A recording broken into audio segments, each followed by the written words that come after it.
CJ, man, we're excited to have you here today at Byte Federal Podcast.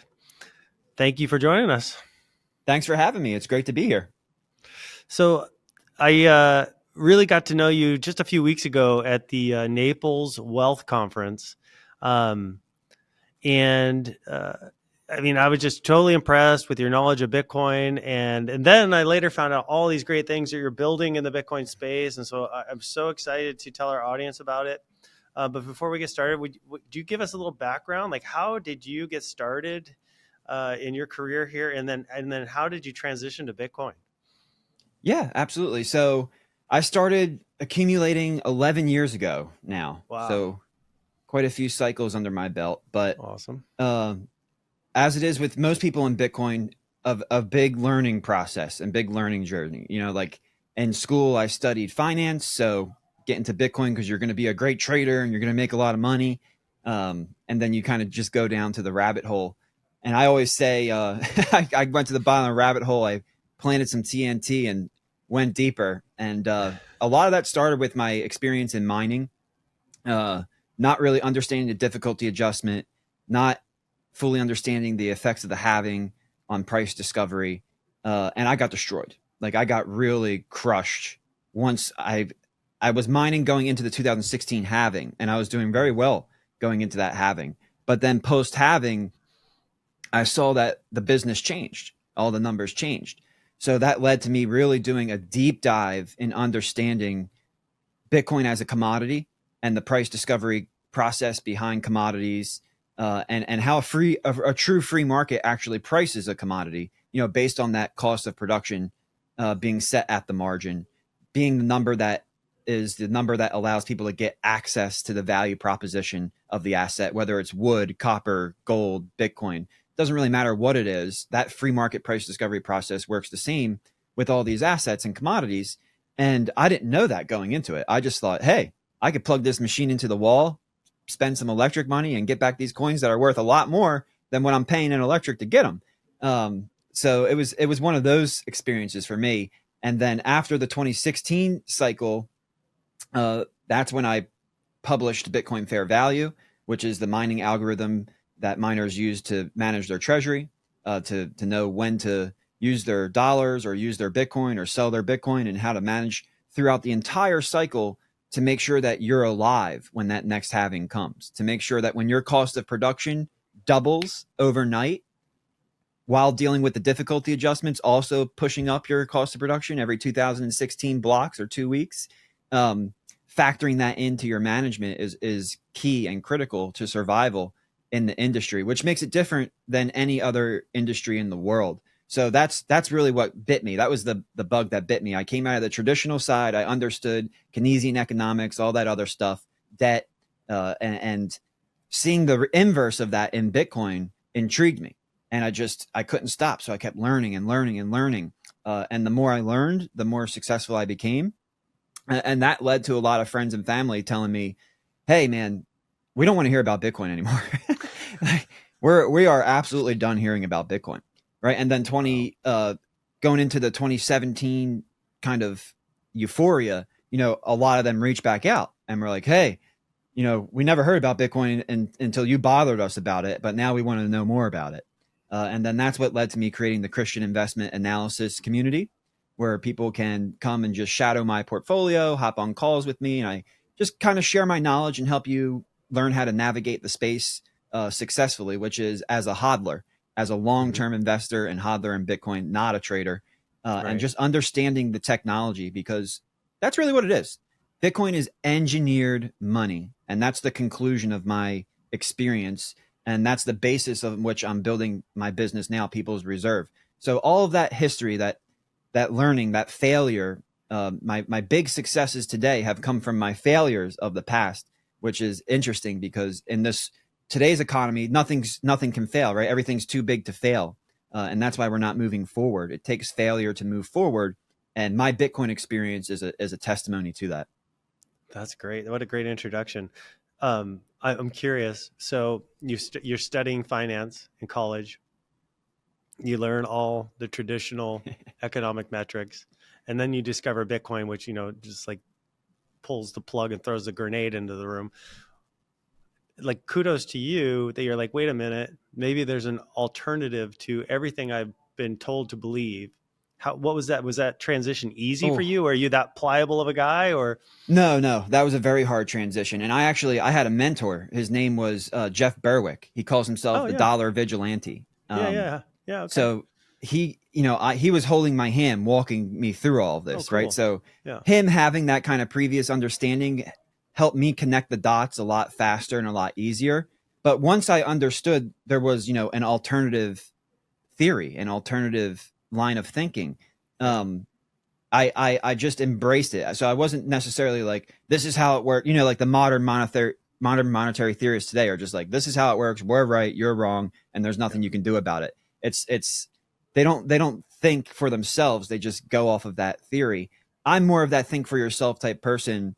So I think that helped me kind of just understand this additional line of thinking, and then kind of meshing the two together has been my cup of tea. Meshing the two Yeah. together and understanding, Bitcoin's being integrated into the system.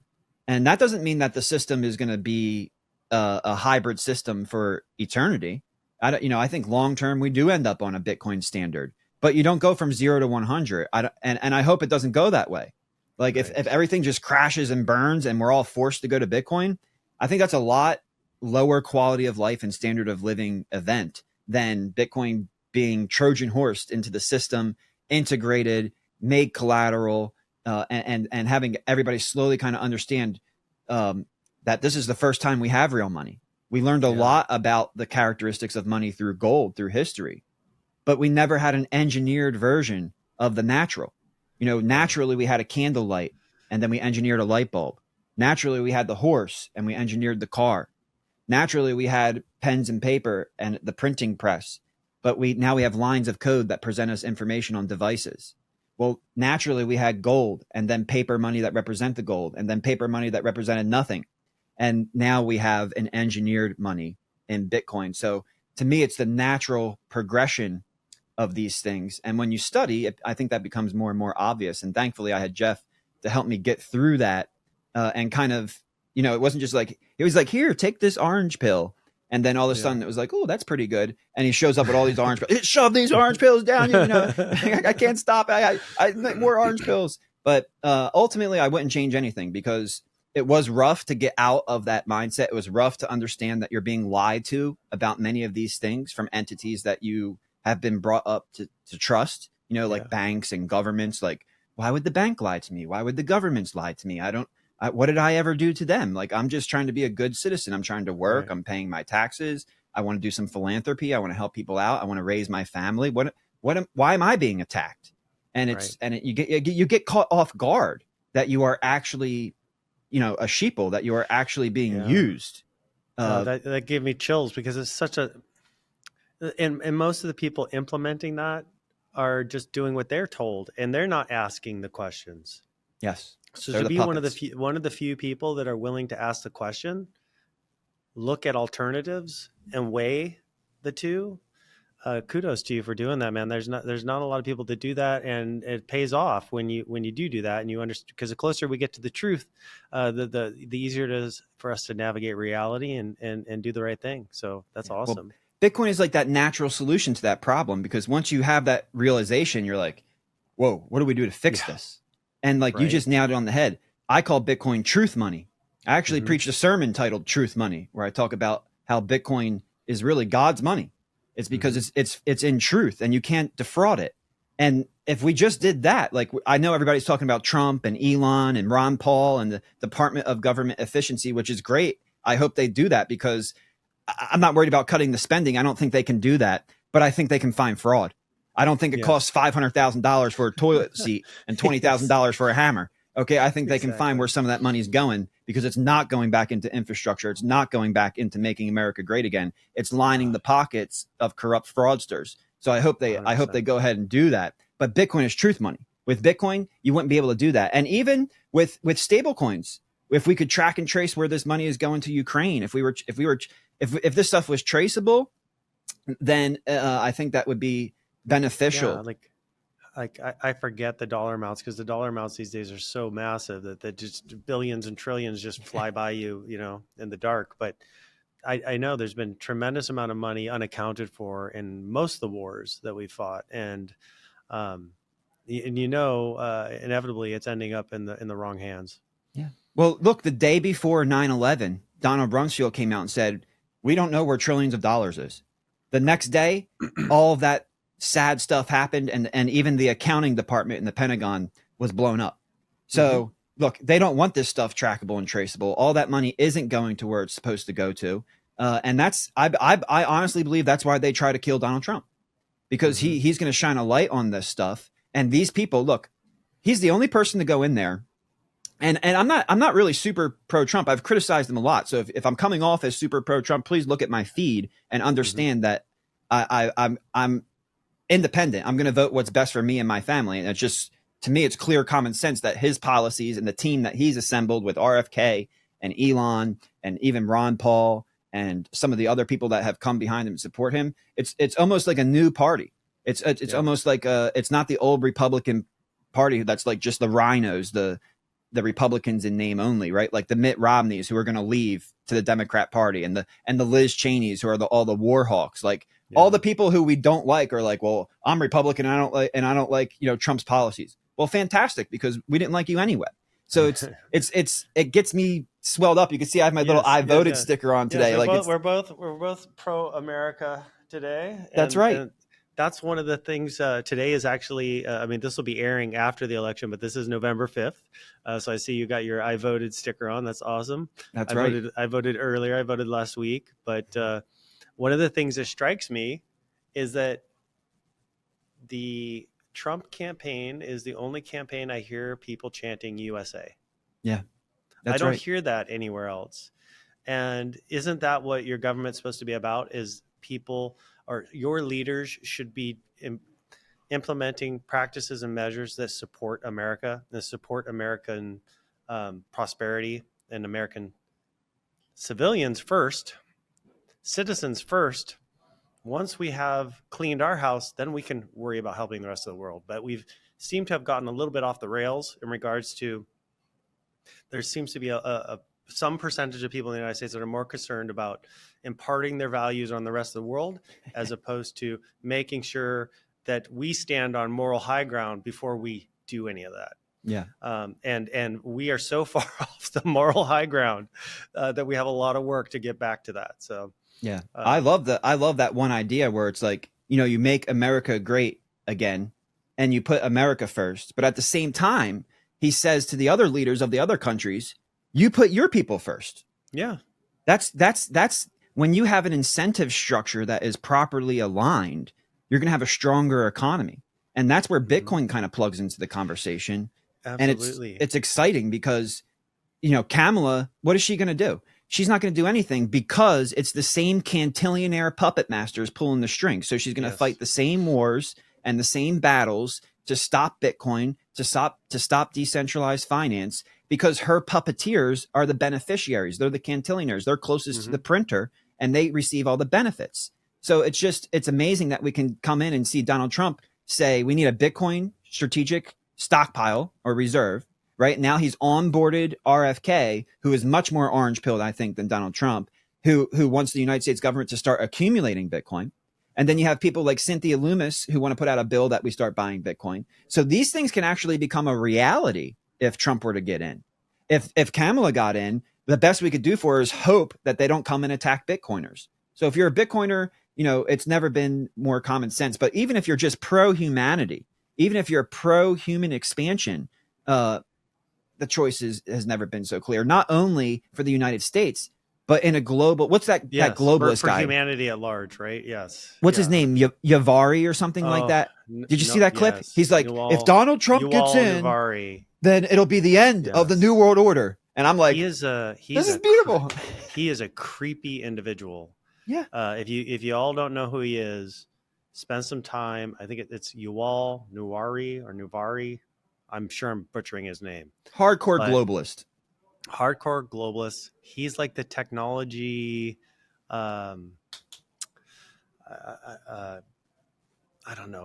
advisor to the World Economic Forum. I think somewhere in that structure, like kind of advising them on technology. And his vision of the future of humanity, that is not a planet I want to live on. That is, I mean, it's like listening to like the evil empire telling you what they're going to do. And it is horrifying. Like, Yeah, that's not a planet I want to live on. And absolutely not. I'm shocked that he just feels comfortable spewing this stuff out. I'd be horrified if that was coming out of my mouth. Yeah. There's no humility. It's all hubris. These people think they have all the answers. And that guy goes to bed dreaming about central bank digital currencies. He doesn't want just the central banks to name the price of money. He wants to tell you to name the price of chicken, the price of milk, the price of bread, how much you can buy, when you can go on vacation.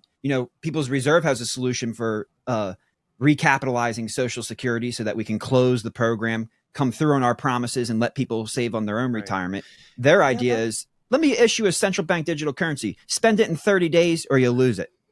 And that's, I think, an underspoken, I mean, we hear, Trump in his humorous kind of ways, calling her comrade Kamala and things of that nature. But even, you listen to Klaus Schwab, you listen to the World Economic Forum, there's a lot of communist undertones. I wouldn't even call them undertones. I mean, it's blatant communism.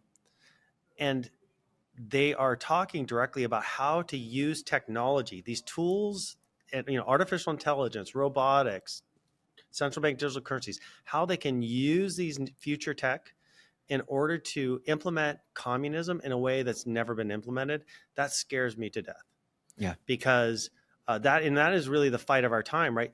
Central planned communist control through technology versus decentralized technology, delivering as much power to each individual person so that each individual person becomes sovereign with their money, their data, their language, their right to own property.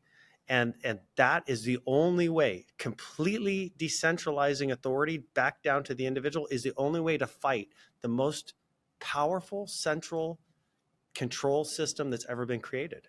That's right. I mean, that is sort of like what we're voting on right now. Yeah. And that's what great companies like yours, Byte Federal, are doing with your ATMs, helping get a real world bridge point for people to exit that slavery system, that communist system, and to get into the decentralized internet economy. And that's one thing that I absolutely love about Bitcoin and the internet. I think the internet economy is still not completely understood, but it's an aggregate economy of the world. And there's no one economy, not the United States, not China, not Russia, not India, not BRICS, not the EU. There's no conglomerate that can outpace and outgrow the internet economy. Number one, because we have our own reserve asset, which is Bitcoin. I believe Bitcoin is the reserve asset of the internet economy and the most pristine form of collateral in the world. And because of that, we now see, for the first time in human history, a decentralized finance avenue, a way to participate in finance without a centralized party, with the counterparty risk being on a smart contract rather than on a bank or a custodian. And that move that's the definition of freedom. Yes, that's a great lead in, I think, to talk a little bit about what you can talk about. I know that you've been developing some great tools, let's say tools for humanity, that are coming, that are based on Bitcoin. And the little bit you've told me about it, I'm very excited to learn more. I'm very excited to share it with the audience. And it's a little bit like taking, I guess, sort of the best components of TradFi, fixing them with Bitcoin, optimizing them for the individual, and then teaching those people how to take advantage of them. And you've opened up two businesses, one that's educating people and the other that's going to be providing the solutions. So maybe let's talk about the end game first, like the cool stuff that you're building, that you're planning to launch in the near future, these great tools that people are going to be able to access. And then the education that supports the participation, because we still got to get people from, I've heard about this thing. I literally had a friend reach out to me last night saying like, hey, because they saw some of these podcasts. do you sell Bitcoin? Like person I hadn't talked to in many, many years, like, do you sell Bitcoin? If you're listening, you know who you are. And I led her to hope.com, because I think Michael Saylor's website is a great curated. If you haven't been there, hope.com is a great curated list of research, education, videos.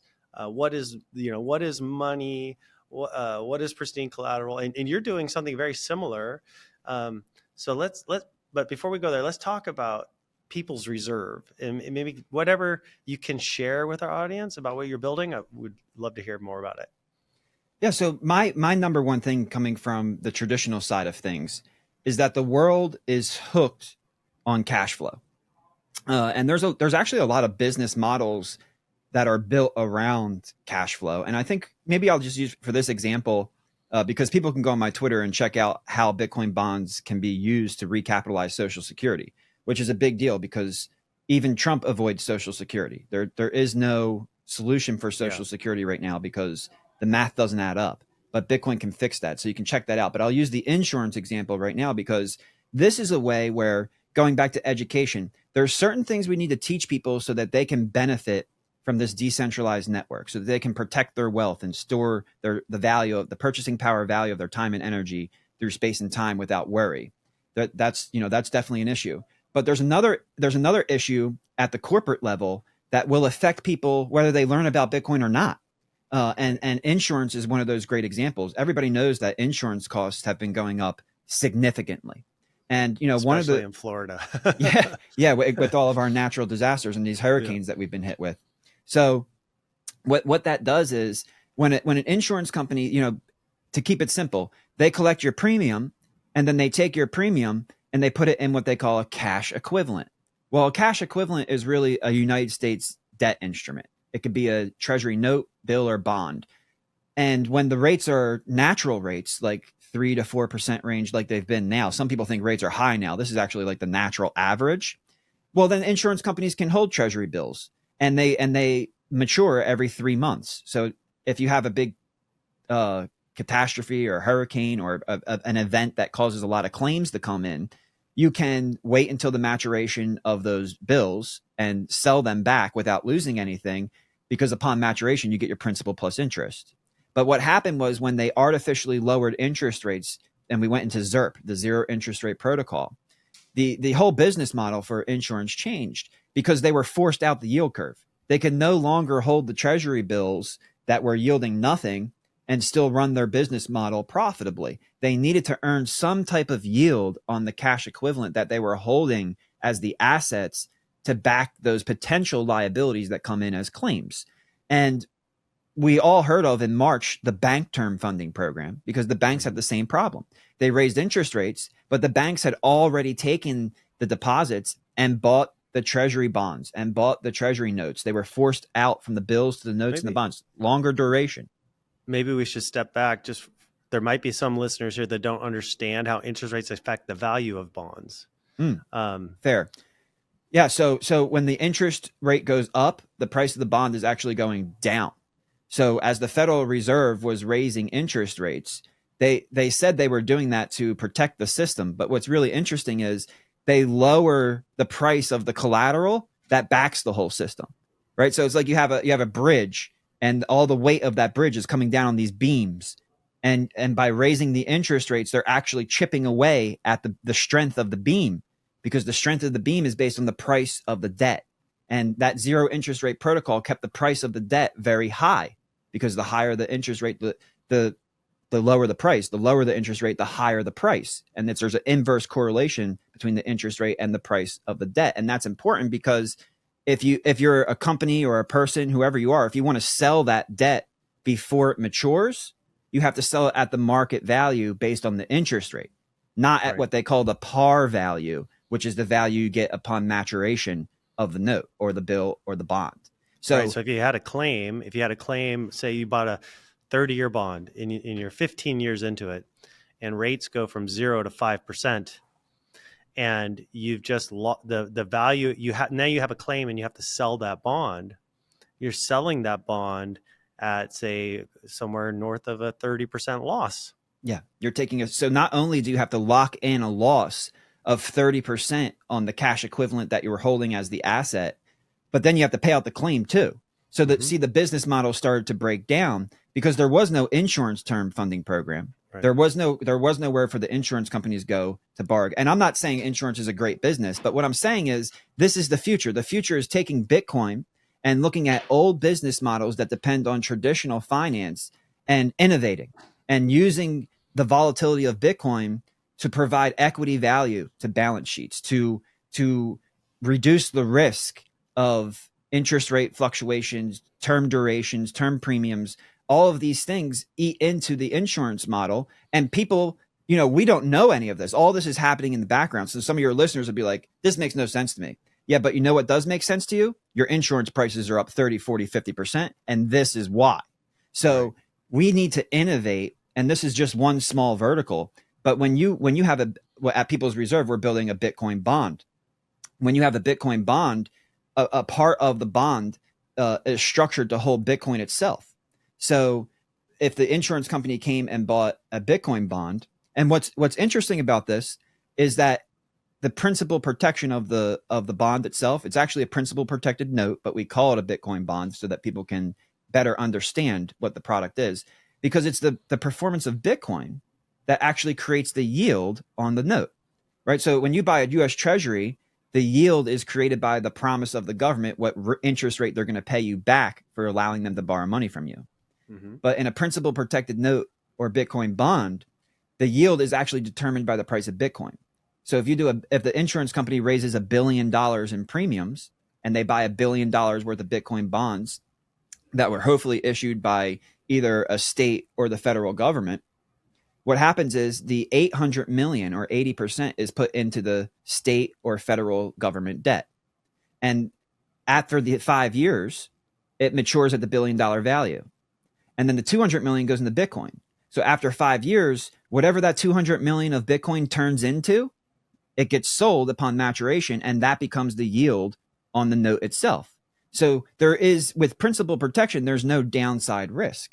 You can buy Bitcoin and not be worried about Bitcoin going down 50% in 5 days or even 50% in 5 years, because at the end of those 5 years, the portion of the note that was invested in the government debt will mature being worth the value. That 800 million at 4.5% will be worth 1 billion, the original investment, after those 5 years. What's left over is the Bitcoin. So if Bitcoin's down 50% in 5 years and it's only worth 100 million, the note matures of a value of 1.1 billion, $1.1 billion. And that's 10%. In simple interest terms, you divide that by the 5 years, that's 2% per year. If price stays the same, it's 4%. But if price starts to do what you and me and many other people in this industry see happening because of how free market price discovery works, then you can talk about this note pushing out anywhere from 20, 30, even 40% if Bitcoin goes 10x in the next 5 years. So you have the principal protection, meaning you're going to get your money back. Plus, your worst case scenario, you're going to get a low yield on the bond portion of this note. And Correct. then you have a variable rate on top of that based on the return of Bitcoin that's going to be additional potential yield that could be as high as, say, for an average CAGR right now of like something like 50% a year that is riding on top of the back of that bond. Correct. So you're protecting their downside and you're giving them access to tremendous upside in a structured product that is going to at the very least have just a low yield. I mean, that's worst case scenario. See, a lot of people, when I talk to a lot of bigger family offices, investors, their number one thing is, well, first of all, some of them are not even allowed to invest. They're only allowed to lend their money. So there are entities that don't invest at all. They only look to lend their money. They do that as a risk mitigation thing. Now, and then there's other people who want to invest and they say, listen, son, I've been in this market longer than you've been alive. And, investing is for adding risk. Lending is for reducing risk. I say, well, perfect, because we are working on a product for you. You can lend and get exposure to Bitcoin because you're going to lend into whoever the issuer is. In this case, in our example, it was the US federal government or a state municipality that issues the debt with AAA rating, especially here in Florida, right? We love to see the state of Florida do the first Bitcoin bond issuance, a municipal Bitcoin bond, where the AAA rating of the state of Florida is backing the bond. So your downside risk is that the state of Florida goes bankrupt and you don't get paid back. So that's a pretty solid risk reward opportunity. But the reward side of this is if Bitcoin goes down 100%, just goes to zero. Let's just say it fails. It goes to zero. You didn't lose anything. Because you got all of your money back upon maturation of the note. So you've lost nothing. So we are eliminating downside risk and at the same time giving you exposure to the upside volatility, to the upside price performance of Bitcoin. And Bitcoin being the best performing asset in the world with a 60% CAGR, even if in the next 10 years that comes down to 30%, and then in the next 10 years comes down to 15%.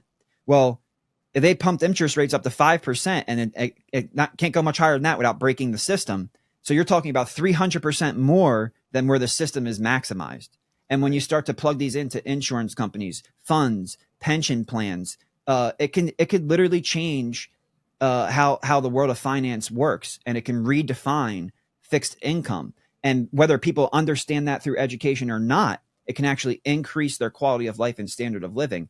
That's the real magic of Bitcoin. There's so many tentacles of Bitcoin. Even if you don't like it, it can still make your life better because of what it is. Yeah, and in a more real world, meaning already being implemented similarly, not exactly, but similarly. This is sort of the MicroStrategy playbook, but delivered in a structured note that anyone, right? I believe, if I understand correctly, you're building this platform so that plebs like us can get access to this product. You don't have to be a sovereign nation or a state. You could be, CJ Konstantinos from Naples, and you say, I'm going to buy a structured note. That's right. That's essentially what you're building. That you're building this for the people. That's where it's starting, right? That's why the People's Reserve, correct? Correct. That's absolutely right. So you can be, even a private company can issue. So with MicroStrategy, that would be a corporate issuance. And actually, in one of my examples, in my little pictures, I like to put little Easter eggs in my pictures that I use. But I have up on there an MSTR bond, because I do believe MSTR is only going to be able to dilute so much. Right. Even though they're getting more Bitcoin per share, there's a limit to that dilution. And at some point it's going to need to be backed by some sort of cash flow that's at a greater rate than what they pay now, because the rates at which what they're paying now are unbelievable. And Michael Saylor is a genius. Like, what he's doing is absolutely unbelievable. And he's doing it out in the open, and he's trying to teach people, and they're still not getting it. So it's unbelievable. Like the kind of ceiling you have to break through right. with the alpha that he delivers. And he's just such a great representative of Bitcoin and where we can be long-term. And it's not to say I agree with everything that he stands for, but what an amazing example. Why do you think people in TradFi are so reluctant to look this straight in the eye, see the results in real time? I mean, that MicroStrategy is just rocketed up the charts. How can other companies look at this for so long and not be pushed towards taking a similar approach? Or do you think it's just a slow moving ship, and that they are going to do it, and it's just going to take some time? I think it's a little bit of both. I think the first thing is like when I first learned about Bitcoin, somehow it's anti in your head, because it's anti everything you were taught. It's the antithesis of like success. It's a digital magic internet money. We don't know who issued it. There's a lot of these things that come up that go against what you learn in traditional finance. And most of those people in those upper echelons of corporations, they've had very successful careers. Everything that they've known and learned has led to nothing but success for them. And the government inflation has made that easy for them in nominal terms. Even with all the zombie company, you might run a zombie company right now on the stock. Like, you literally are a zombie company. You're dead. Without the printer, you'd be long gone, but you feel successful because you've trusted the plan. You've trusted the knowledge that it was imparted to you, and you don't want to change anything. So I think it's a lot about human pride, and human success. Like I said, I learned from my failures. I think if you got a big CEO or CFO, a lot of them would be bragging about their successes versus reminiscing on their failures. Right. And for me, I always learn better from failure than I do from success. But that's just a mindset. And that's Bitcoin changes your mindset. That's like that's like the spiritual level of Bitcoin. It changes your incentives. It changes the way you think about things. It changes what you prioritize in your life. And these people just aren't there yet, even though the proof of the pudding is right in front of them and all the math is right there. And you can't argue against the performance. The Bitcoin, the base layer of demand for Bitcoin is growing faster than the internet. So you have all these metrics that they even use to measure the internet with demand and other metrics, and everything's going off the charts, and they still won't believe it. The other part of that, though, is definitely the money printer. What happened when COVID happened? All these companies took out these PPP loans, like they just got free money. It was a loan that you didn't have to pay back. Well, when the system is giving out money like that, that's what happens. You become dependent upon the system. And when it makes your life easy, you will defend the system, even though you're sacrificing some of your freedoms.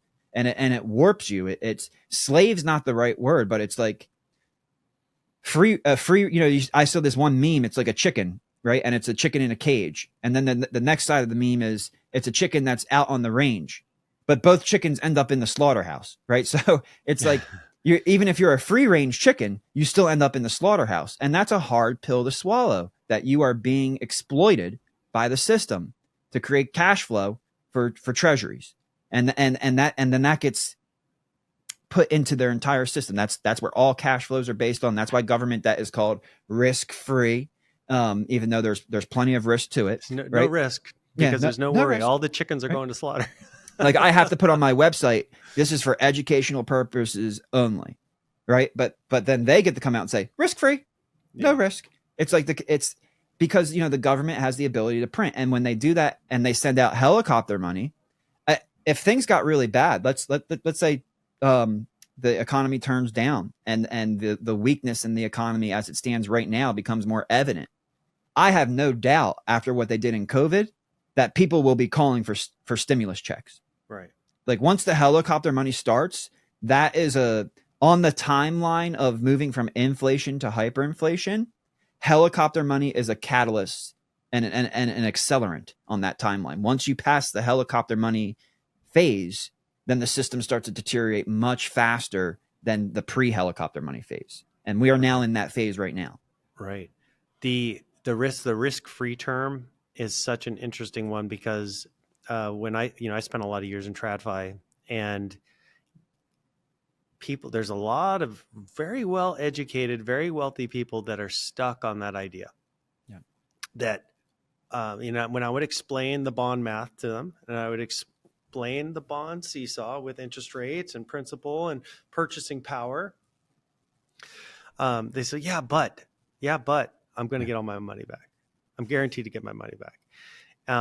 So maybe we could talk a little bit about how that's not really accurate, because of the difference between real yield or real inflation, real interest rates, and what the treasury interest rate is.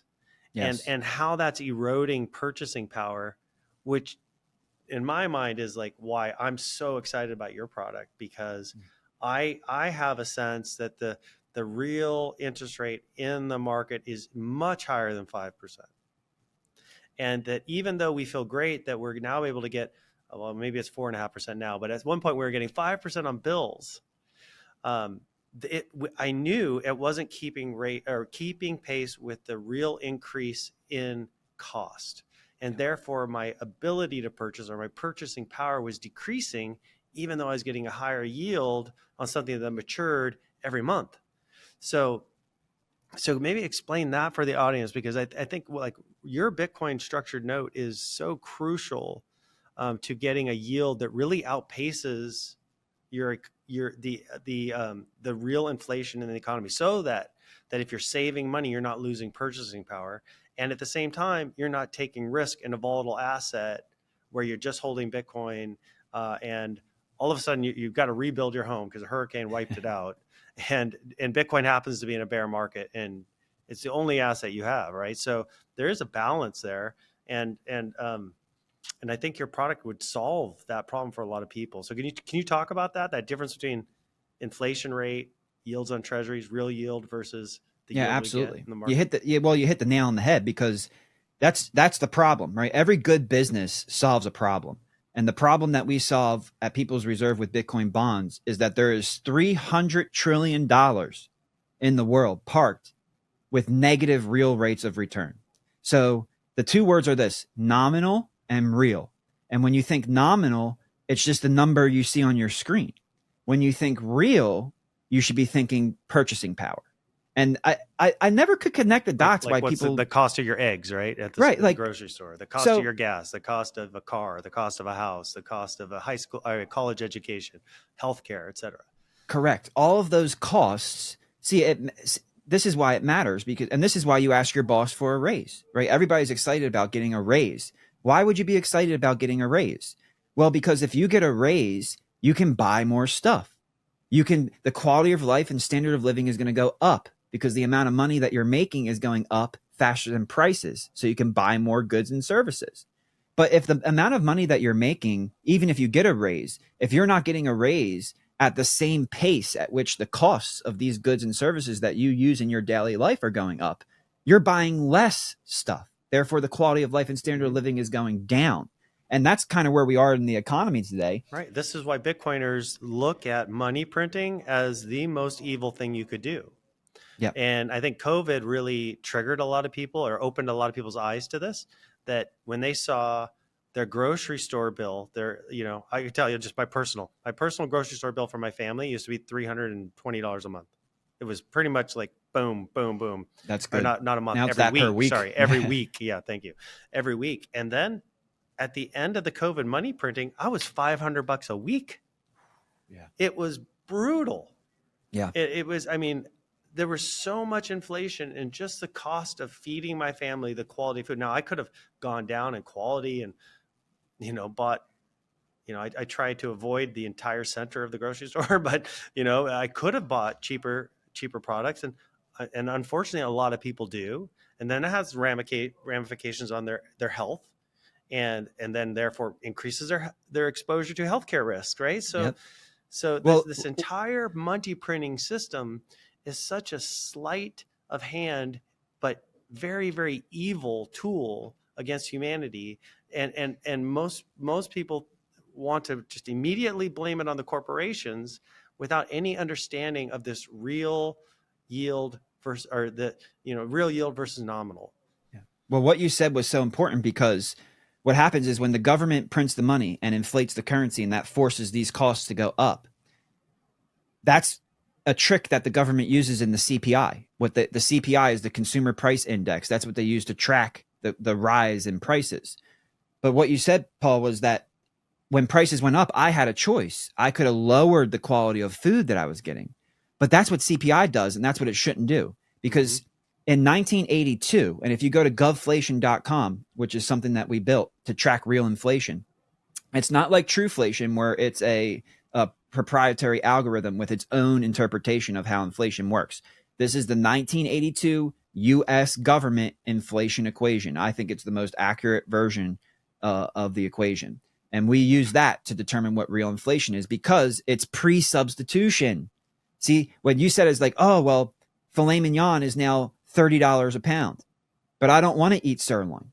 I want filet. So I'm not going to lower my quality of life and my standard of living to sirloin and then pretend that I'm still living such a great life because I'm eating sirloin instead of filet.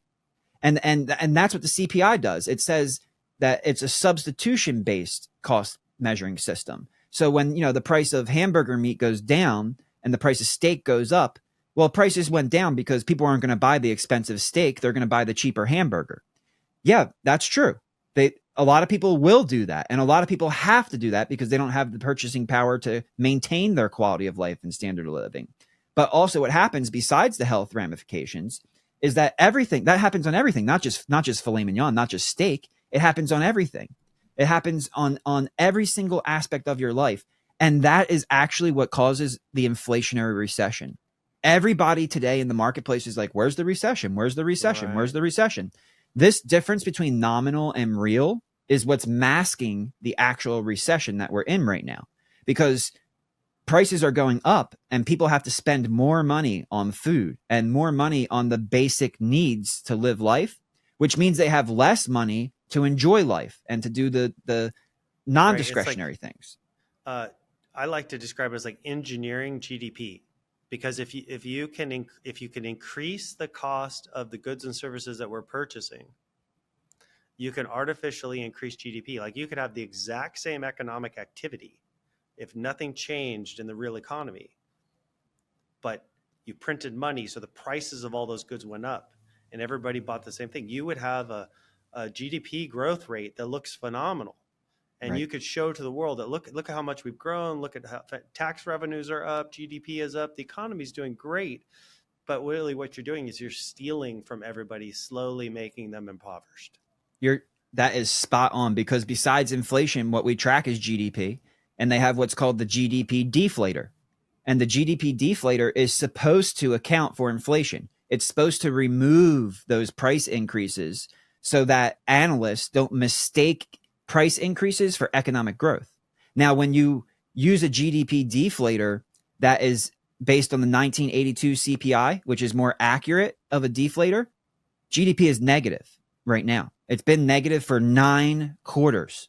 And nobody should be surprised, because the Federal Reserve came out and said, we're going to raise interest rates to create demand destruction.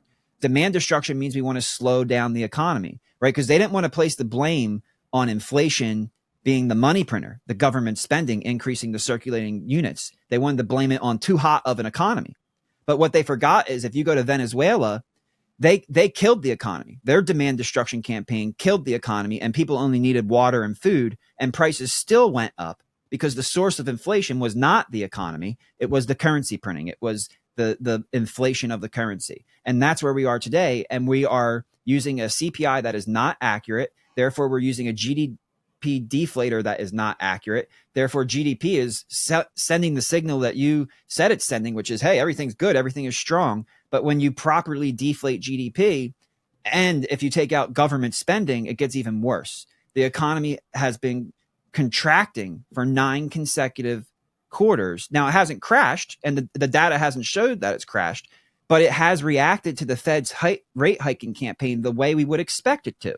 They said they wanted to slow the economy. The economy has slowed. Instead, they said we want to slow the economy, and they're pretending it's still hot. And the long end of the yield curve is going up because the economy is so hot. No, it's not. People are starting to figure out the difference between nominal and real rates of return. People are starting to figure out, especially businesses, like on the personal level, when you're raising a family, you're taking the kids to cheerleading and soccer and karate. I mean, you barely got time for yourself and your wife. My God, you're going to learn about all this other financial stuff. Forget about it. But on a company level, when you have a 10-year plan and you're supposed to build 3 factories at that 10-year mark, and then you turn around and now you can barely build 1 factory, the first question is, who didn't do their job right and who's getting fired? Yeah. And when the answer comes back, says, sir, we did everything we were supposed to do. What happened was they printed too much money. So yeah, we didn't take principal risk when we lent our money to the government, but also we didn't get paid an interest rate that outpaced the rate of inflation. Therefore, everything we need, all the materials we need to buy and build that factory are now 10 times higher than we anticipated because of the inaccuracies of these systems that they measure with. So it's dual-pronged. When you go back to, you called it govflation, your indicator? govflation.com. Okay, awesome. So at govflation.com, where does that put the real inflation rate today? Yeah, so the real inflation rate today is almost 11%. That's funny because I had 12% in my head. Yeah, I believe it's like 10.79% last time I checked. But we also track real rates for you too. Your listeners can go look. For everybody listening who still saves in an S&P 500 index fund because you believe that's the best investment vehicle you could choose, what's the average rate of return on the S&P 500 since inception? You looking it up real quick? No, you see me doing that. I'm guessing it's somewhere, with being in a ripping bull market now, it's probably somewhere around 11%. Prior to this ripping bull market that we're in, because it's actually it's less than that. So people think they're getting real returns, or they think that the real return is neutral. Yeah. but the stock market has not kept up with the real rate. And Right. I'm going to pull up my screen. I'm going to hit you. I'm going to blindside you here with my little Riverside screen share. Cool. But I think you're going to like it. So I'm actually pulling up Govflation, and we compare and contrast what we're really looking at here. So the government says the CPI based on the substitution methodology is 2.4%. And when you subtract that from the highest interest rate on US treasuries, the real return is positive 2.6%.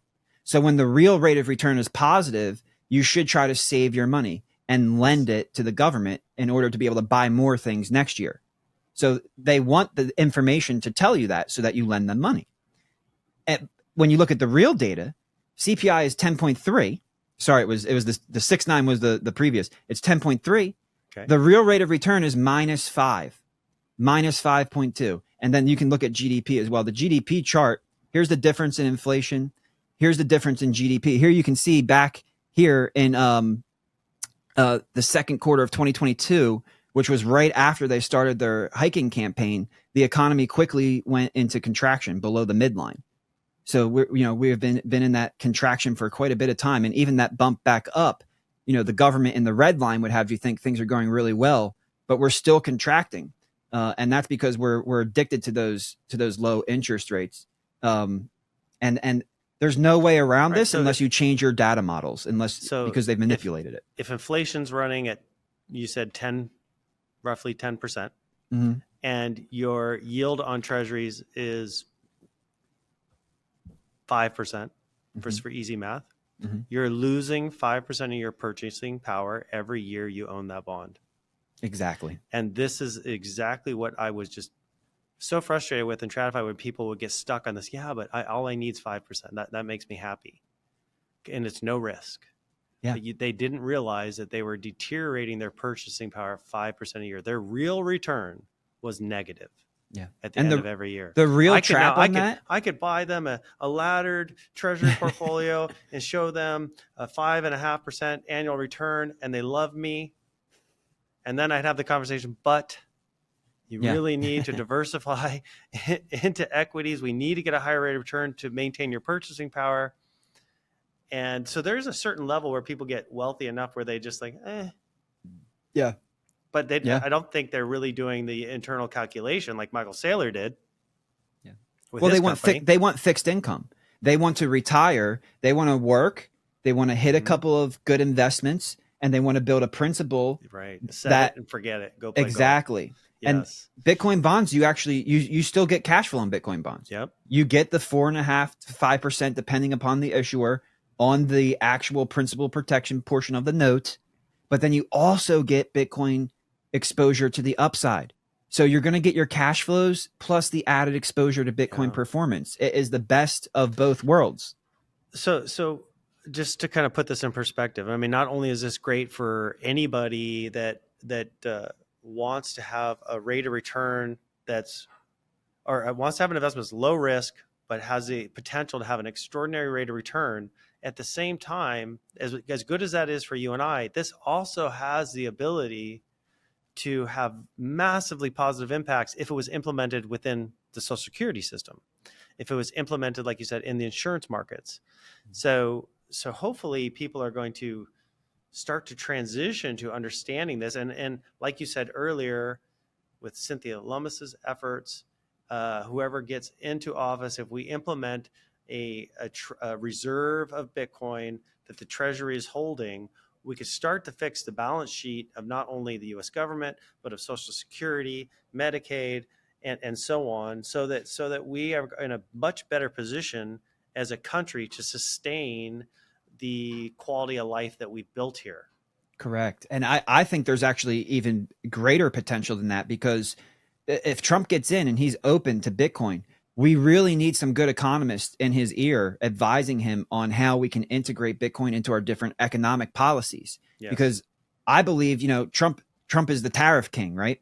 But it's okay to be the tariff king if you're calling for no income taxes. We can try to find a smooth transition here. Now, in the traditional way, people say that can't be done. But a simple idea like this, Trump comes out and says, you know what, we're just going to keep the tariffs the same. We're going to do a couple more tariffs here and there because of these people's actions. And we don't really, they're building the manufacturing there. They're not building it here. You get 15% if you build it here, tax rate, 21 if you build it over there. He's going to build the incentive structure properly, but then says, now the tariffs that you pay, you have to pay us in Bitcoin. And then the government collected $80 billion in tariffs last year. Now, Trump optimized that system. What happens is we could collect those Bitcoin as fees for the tariffs and then turn around and issue Bitcoin bonds. So the federal government is now packaging that together, coming to the People's Reserve Marketplace, issuing a Bitcoin bond, right, and raising trillions of dollars, because 80 billion or whatever that tariff amount ends up being, it collected in Bitcoin is only going to be 20% of the total.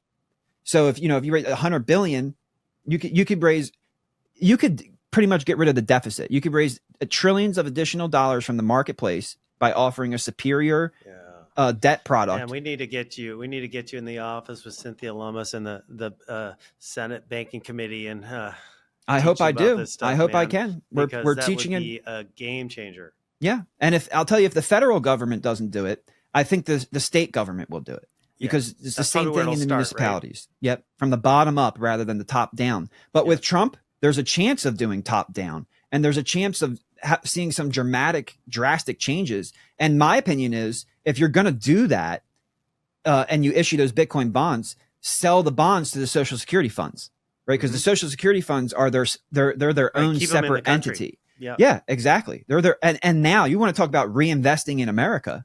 Yeah. You have now collected Bitcoin tariffs, reissued Bitcoin bonds, and sold them to all of our funds and pensions. And then what happens is, going back to the relationship between yield and price, we create a positive feedback loop. Yes. The higher the price of Bitcoin goes, the higher the yield on the debt. Well, the higher the yield on the debt, the more demand for that debt there's going to be. And the more demand for that debt there's going to be, the more issuances there will be. Well, the more issuances there are, the more demands created for Bitcoin. This is what's so crazy about Bitcoin. This is what blows my mind about Bitcoin whenever I meet somebody like you or go down in one rabbit hole or another, right? There's so many positive feedback loops built into this technology. It's insane. Yeah. It is the only system I have ever seen where bringing more users on just makes the system stronger, makes it more secure, makes it more profitable, drives these positive incentives for everyone who joins the network, no matter how you become a part of it. It just blows my mind. I've never seen anything like it. And it gets me so excited for the future of humanity. And I think that's why, like you said, like nobody in your family wanted to hear about it anymore, right? The same thing, right? I'm the water cooler guy. The guy who's like, everyone's like, oh God, there's Paul down the hall. Let's go somewhere else, because he's going to stop us and talk about Bitcoin. But it's just like, once you figure this out, you want to share it with everybody, because it just benefits everybody who adopts it. Yeah. That's why I call it engineered money, because it was strategically designed to leverage the natural laws of economics and price discovery to empower we the people. There's a strategy between. The design of Bitcoin is so amazing. And what cool. I think the most underrated design aspect of Bitcoin is the difficulty adjustment.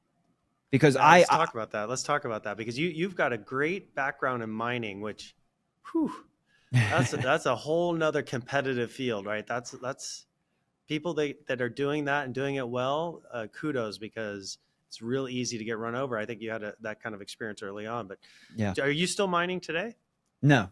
Okay. No, not today. I just do consulting, specifically for plugging in the BFV algorithm so the miners can properly manage their treasury. But as me, on a personal level, I think the cost of production is so high that if you don't have access to public markets, you don't really have a chance. So either you're being funded through private equity, or you're going to the public markets and doing at the money offers, because you're going to need that extra cash flow to make it through those times where the improper management decision was made. So on a personal level, I think we're beyond, maybe as like a house warmer, like a lottery ticket, right? Like you're solo mining wouldn't that be cool? Like you have your house warmer.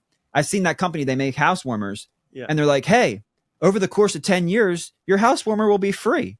I'm like, man, you need to take a course in marketing, because I would have went, hey, buy this house warmer and one day it could pay for your house. right? Like if Yes. you're Yeah. Yeah. solo mining and you hit I a keep block, waiting for the air conditioner that does that for right? Florida. Yeah. Right. So yeah, we can the applications of Bitcoin mining with heat capture and how it optimizes, just like the Bitcoin bond optimizes business models and cash flow strategies and the fixed income market. Bitcoin mining does the same thing for real world energy waste, capturing gas flares, using the heat capture for greenhouses. I mean, we're seeing Bitcoin mining being integrated into multiple business lines because it optimizes the bottom line. And that's why Bitcoin wins, because it's an economic incentive. It makes you richer. It makes you wealthier. It reduces your risk. It increases your profitability. It's an economic incentive that's fair. Yes. Proof of and work that you can trust will not be taken away. That fairness or that rule set will not be changed or taken away from you. Right. And that's why I love the difficulty adjustment, because for your listeners who don't know, the way the difficulty adjustment works is that it targets a 10-minute block time. So if there's a lot of miners on the network and the hash rate is increasing, blocks will start to be found at a faster than 10-minute pace.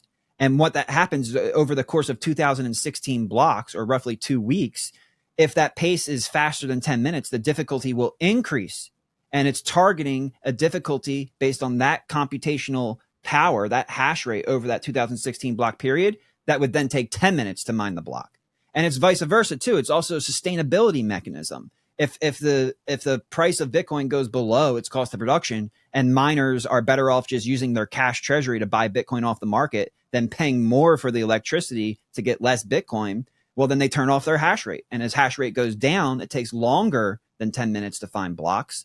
And the difficulty adjustment will reduce, then increasing the profitability of miners, making it easier and cheaper to mine, to earn the subsidy. So the difficulty adjustment, I like to say, is kind of like the decentralized Federal Reserve, right? When the economy is too hot, when the network is too hot and growing too fast, they want to raise interest rates, try to slow it down.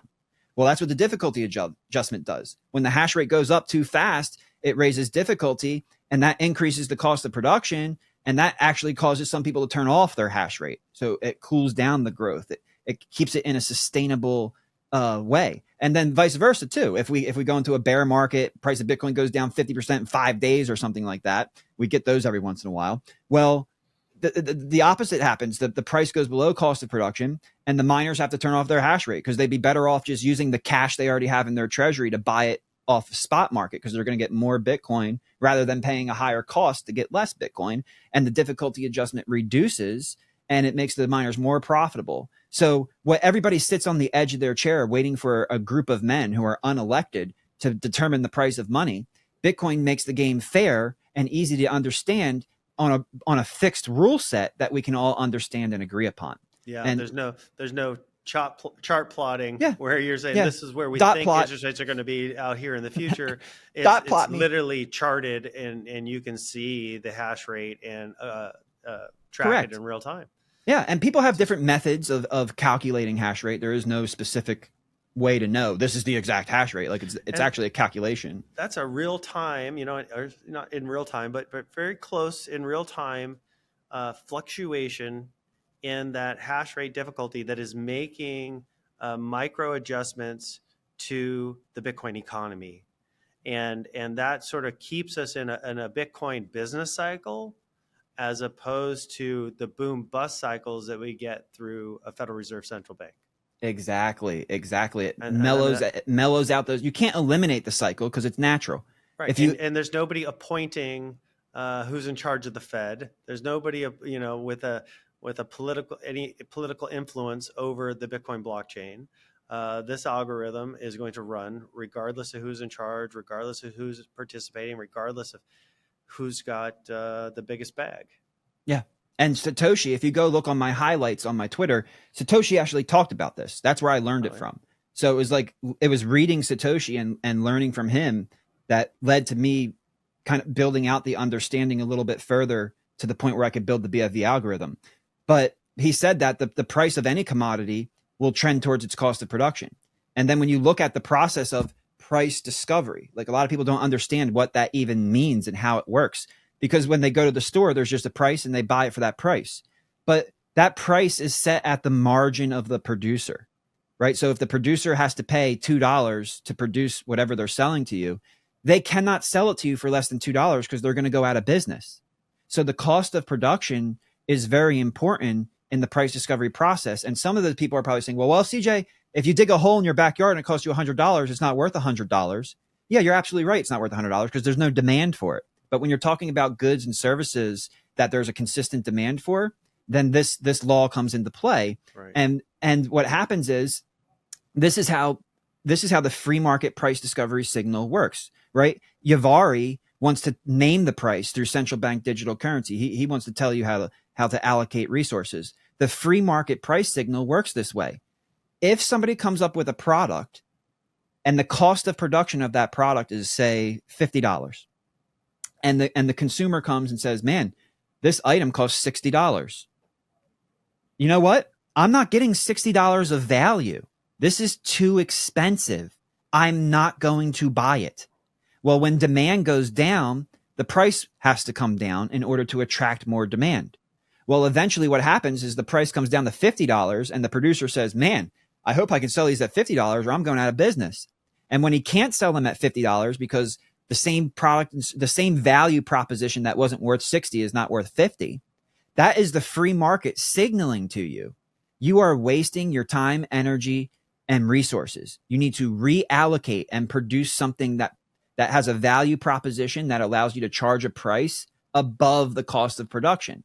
And that's what Bitcoin is doing right now. The difficulty adjustment pushes the cost of production towards the price. And it's going to keep doing that until the world says, well, that price is not worth the value proposition of Bitcoin. But the value proposition of Bitcoin is freedom. The value proposition of Bitcoin is truth money. The value proposition of Bitcoin is savings technology, pristine collateral. The value proposition is tremendous. The value proposition is multi-millions of dollars per coin to get the fair value of what Bitcoin network is offering you and what you can do with that asset when it gets integrated into the system. And right now, it's that cycle you talked about. Rather than the booms and busts, we go through the halving cycle, which some would call booms and busts. But ultimately, if you're a long-term Bitcoiner, you don't really care about the peaks anymore. Paul, I'm sure you don't. Yeah. It's fun when you're at the peaks, but you know what I care about? Higher lows. Yes, higher The lows. definition of store of value is higher lows. And how do we get higher lows? By the network growing in hash rate, difficulty pushing up cost of production, and producers demanding a price above the cost in order to stay profitable and stay in business. And if they can't, hash rate goes down. So as long as hash rate goes up, we're going to see that this positive feedback loop, another one of them, is going to keep pushing that price, cost of production towards price, which drives value into the network. This cost of production is also answering the very common question that I hear in the Bitcoin space, which is what backs Bitcoin? Yeah. Right? I mean, it's all, that's one of the first questions when you're trying to educate somebody about Bitcoin is, but I don't understand what backs this thing. Yeah. So maybe you can explain that. Like as a miner with your cost of production, all the energy and input and capital outlay is really building and the algorithm in conjunction with the algorithm is building this cost of production that is really underlying the value of Bitcoin. Yes. Do you think that's accurate or? Yeah, absolutely. That is 100% accurate. But that's not to say that price can't go under the cost of production. Mm-hmm. Remember, oil traded negative for a little bit. So this is a typical commodity cycle, and all commodities will go from fair value to a premium, back to fair value to a discount, back to fair value to a premium, and that's the commodity cycle. And that's how you define price discovery. The cost of production is a baseline that you should compare the market price to. It's not saying what Bitcoin should be worth. It's saying that this is the value, this is the cost to access the value proposition of the network. Mm-hmm. And that cost will keep, just like any other producer, if they're producing something that is really valuable to the marketplace and the marketplace keeps demanding more and demanding more, like Bitcoin, the base layer of demand growing faster than the internet, you can make more of them. But sometimes you might get to the point where now they have marginal cost of production. Typically, if you make 1 million water bottles, it might cost you $1 per water bottle. But if you make 10 million water bottles, it might only cost you 75 cents per water bottle. But if you make 100 million water bottles, it might actually cost you $1.10 per water bottle. So there's a sweet spot in the production zone to where you get to some point, the demand is so great that now you're having a hard time getting the resources to produce more of those units. So the cost increases because now you can't get them from your local quandary anymore. Now you got to import them over from Taiwan. And now you got that material coming over on ships. And what does that do? All of that process increases your cost of production. And what does that do? That pushes up the front end price so that your company can remain profitable. That's what Bitcoin is. Bitcoin's marginal cost of production is up only because of the profitability of the hash rate and miners. So this strategic design of the difficulty adjustment is actually pushing value into the network. So it's not that it's just backed by that. It's actually designed to increase in value over time based on the growth of the network. And the growth of the network is based on the demand on the network. And like I said, the demand on the network is growing faster than the internet and will continue to expand, I think, even faster as Bitcoin gets integrated. And we don't just see it as a unit of a store of value, but as a medium of exchange, and then ultimately a unit of account. Right. Yeah, we're still really early. Yeah. And so store early. value too. I mean, 15 years. 15 years. Ask your listeners, how long did it take for gold? How long did it take to get off of seashells and yapstones? How long did it take for gold? And you know what's interesting about this, Paul? Gold could not increase its monetary velocity until it had an L2. Yes. And that L2 was paper derivatives, right? Bank deposits, their checks written against it. Like 4,000 super years long. in? Yeah. Yeah. So we're on year 15 and Cantor Fitzgerald is already opening up a lending window. Right. We're in year 15. It's already being integrated into Wall Street strategies through MicroStrategy. We're in year 15. Next year in year 16, we're going to have Bitcoin integrated into financial products. The pace at which this is moving is unbelievable. Yeah, that's probably hard for a lot of people to grok, right? Because it's moving so rapidly that it's far outpacing people's ability to, like you said, take the time to learn it. Yeah. Because it's one thing to listen to all the things that you and I are talking about. It's another thing to say, okay, I have to prove it to myself. And I got to go listen to hundreds of hours of discussions. I got to read some research. I've got to understand the way the algorithm works to get to the point where you're confident. Yeah. And I always tell people, I say, while you're doing that, buy a little, because whatever you could afford to lose, right? Go to buy whatever you're comfortable with losing at the roulette table. Put that in Bitcoin, so that you're watching that chart every day that you're doing your study and your research. Because to me, that's like all of a sudden, and I mean, I'm only saying this because this is what happened to me, right? I buy Bitcoin at 6K, and within 6 months, it's at 20. And the entire time, I'm like panicked is that I don't know enough about this thing. Why did I not buy more? Why did I not have the confidence? What is this fake? Is this going to collapse on me? Like, it forces you to ask all these questions, and it drives your motivation to do the research and learn. So I think it's really important to have a little bit that you can afford to lose while you're doing your research. Yeah. And that's a hard pill to swallow because, like you said, that volatility, that's one, I think that's the answer to why these traditional people, it's a little bit of what I said with their mindset and their hubris, but also it's the volatility. They don't look at the volatility as being a benefit. Yes. And I think, Bitcoin bonds is going to help a lot with that because your downside volatility is eliminated. So that way, if you don't feel that comfortable and you need time to learn about it, buy a Bitcoin bond because your downside volatility risk is eliminated. And while you're learning, you have exposure to that upside because there's no saying, I always say it this way. The only difference between inflation and hyperinflation is trust. And nobody knows when that trust is going to be lost. I don't care. They have textbooks, right? In the economics textbooks, they'll tell you hyperinflation is 50% month over month. That's the threshold that you need to, you cannot mathematically define hyperinflation because it's different across all the different examples we've seen from Rome and Greece and Weimar Republic and Venezuela and Argentina. The only thing that's the same is that they entered into hyperinflation when the people lost trust. And that's why I think this election is so important because we're either going to reestablish trust, we're either going to clean house and help to reestablish trust, or trust will continue to be abused. And at some point in time, when that trust gets, and I think it's safe to say that BRICS has probably lost that trust. right? Yeah, BRICS is I was thinking the exact same thing. BRICS is they're telling us they've lost the trust, and mhm. this, you can see it in the gold chart. Yep. And yeah, absolutely. Absolutely. They're all of their see, we have deficits when we do trading. They have surpluses. All of their trading surpluses are going directly into gold. They're not going into government bonds anymore because the real rate of return is negative.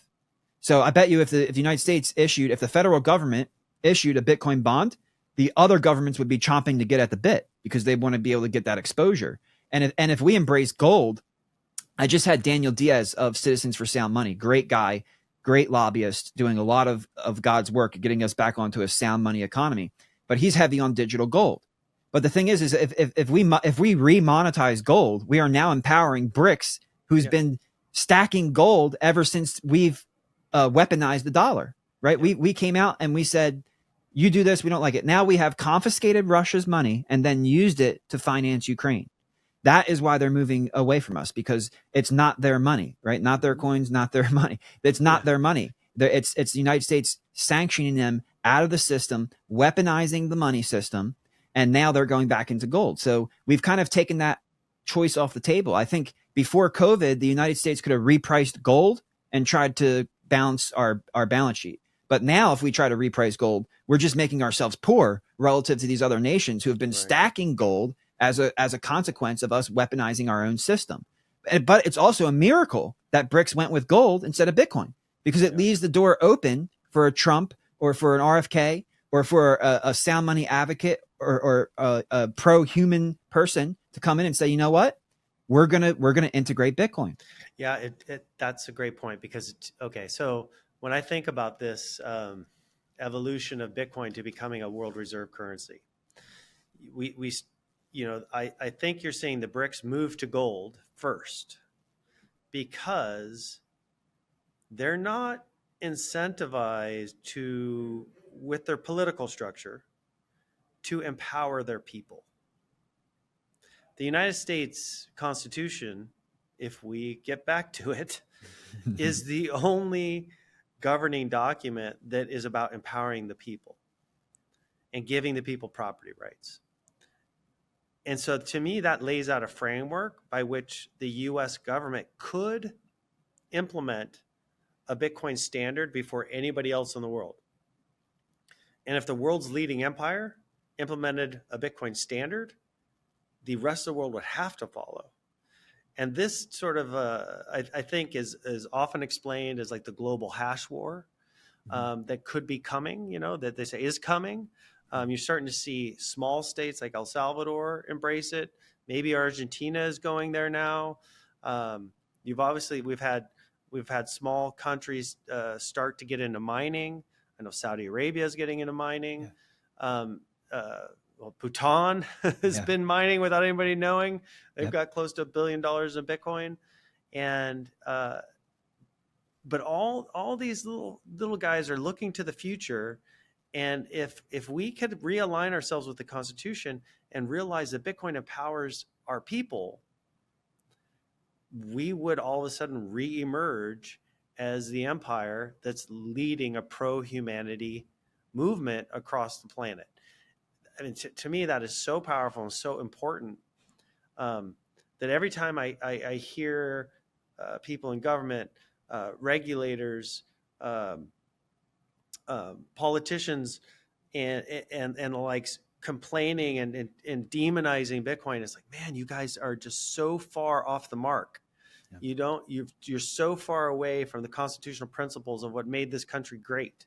And Bitcoin is so aligned with that you just have to step back and look at it. And this is, I think, what impressed me so much about RFK at the Nashville convention is that you could tell by the way he was talking about Bitcoin that he was down the rabbit hole and he was looking at this protocol as a pro-America vision for the future. And it was so exciting and hopeful. I thought his speech blew Trump's speech out of the water. I mean, he was phenomenal.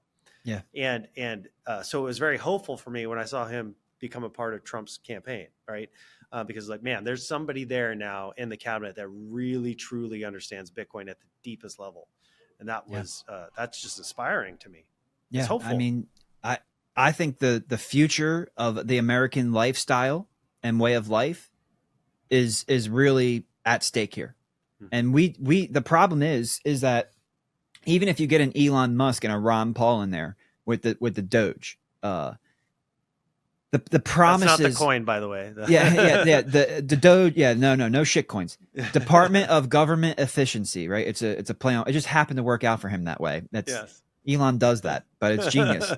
And if we get a Ron Paul in there and we get Elon in there, like I said, I think we can find the fraud. But the problem becomes with the spending. So we're $36 trillion in debt. We're $219 trillion of unfunded liabilities. In other words, yeah, we're 36 trillion in debt, but we've promised to spend 219 trillion over the next generation or so. So you can't cut spending enough in order to stop the inflation. And the excuse for this, when you talk to the traditionalists, is, yeah, but we'll get out of it because of the growth of the economy. But the problem is, for every dollar that we're borrowing and spending into circulation, causing inflation, we're getting less than $1 of growth. So the real rate of return is negative. So we cannot spend our way out of this. We cannot grow the economy fast enough to outpace the growth of our liabilities. So I find hope in the fact that Trump is a businessman and a builder and understands the balance sheet and understands that, you know what? We do have a lot of assets in this country. We have oil, we have land, but we're not going to sell them to close our debts, right? You have to hold them forever. So we need to find a way to increase the asset value of our balance sheet in a way that allows the asset side to outpace growth of the liability side. And when you incorporate a Bitcoin strategic stockpile, that's a perfect solve. When you incorporate Bitcoin bonds into all of these fund programs that we have that are just sitting on US government debt, earning a negative real rate of return and then expecting to last forever. Well, if it had a positive real rate of return, that might be plausible, but not at a negative real rate of return. It's impossible. It's destined for failure. So we need to embrace Bitcoin as engineered money. We need to embrace financial innovation. The important point there is that if we were to take rates to the real inflation rate, while we're sitting on 36 trillion in debt, we would be into a Great Depression. Yeah. Max Kaiser and myself were quoted in Forbes talking about the debt spiral. And that's exactly what it is, because in March of 2022, they said we're going to raise interest rates. I said, if you raise interest rates, what happens is you'll make inflation worse. So did inflation get worse? Yes. But why is CPI coming down? I'll tell you why. Because the supply demand. Prices are determined, number one, by supply and demand, right? So as supply goes up, demand goes down, price goes down, supply goes down, demand goes up, price goes up, and everything in between. And that's the economy. So when the economy is hot, yeah, prices can start to go up. But what happens is, this is amazing. When the economy is hot and prices go up, cost of production for the producers goes down. Because what happens is the economy is hot. They're selling all their units and they're profiting. They reinvest their profits to expand supply. And now we come back to marginal cost of production. Now, because they made so much profit, they're not just going to produce 1 million water bottles for $1 each. They're going to produce 10 million water bottles for 75 cents each. And that means that now they don't have to sell the water bottle for $2. Now they can sell the water bottle for $1.50. And they keep the same profit margin, 100% profit margin, but the price is lower. And when the price goes lower, more people can afford it and demand goes up. So when prices go up because of a strong economy, cost of production for producers will go down, prices will go down, but GDP will go up because you'll sell more units. So you'll have more production and more consumption. And that's the definition of a healthy economy. But when prices are going up because of inflation, the producer's cost of production is also going up because there's no profit being created. The materials that producer needs to use are also going up in price. The land, labor, and materials that they need to offer the product or service are also going up in price. Their costs are increasing, and that cost needs to get pushed to the customer, and there's no increase in profitability. There's not more consumption and more production, and you have a negative economy. So did the the modern monetary theorists ever go to economics classes. I mean, you just laid it out so perfectly and so simply that most anybody with common sense is going to understand that. But modern monetary theorists throw that all out the window, say it's impossible, it doesn't work that way. We can print money infinitum and it's not going to impact the real economy. Yeah. And at this point, I have to believe that because it is just such a common sense, if you could take a couple minutes to just listen to it, it's very common sense. Yeah. So I have to believe that they're lying. And I believe that they're lying because they benefit from being closest to the printer. They're the cantillionaires, right? Yeah, they get to go. Explain the cantillon effect to our listeners that may not know what that is. Yeah. So they like to sell to you as trickle down economics. In other words, we're too big to fail. So print the money and give it to us, and then we'll spend it into the economy for you. And that's going to enrich everybody else as we spend it into the economy. But what happens is it creates inflation. So it actually makes everybody else poor. And then at the same time, the person who received the money and got to spend it, they got to buy all the goods and services at the lowest point before all those prices increased. And everybody else gets access to the money that trickled down to them at higher prices at a rate that was higher than their earnings. So they lost purchasing power. So the cantillionaires, they get the most out of the money printer because they get to spend the money first on the cheap prices. And as it trickles down to everybody else, the modern monetary theorists will tell you, oh, well, it's trickling down to you. You're richer. Your wages went up. Right. Yeah, but my wages went up at 5% and inflation went up at 10%. So I'm buying 5% less stuff. I don't benefit from this money printing. There was like a short window of time where that worked because all of our money flew out to China as we purchased goods, and they bought treasuries, which raised the price of treasuries, lowered the yield of treasuries. So we had low interest rates, so we could borrow more money, and we could that was this little mini virtuous cycle that was not sustainable.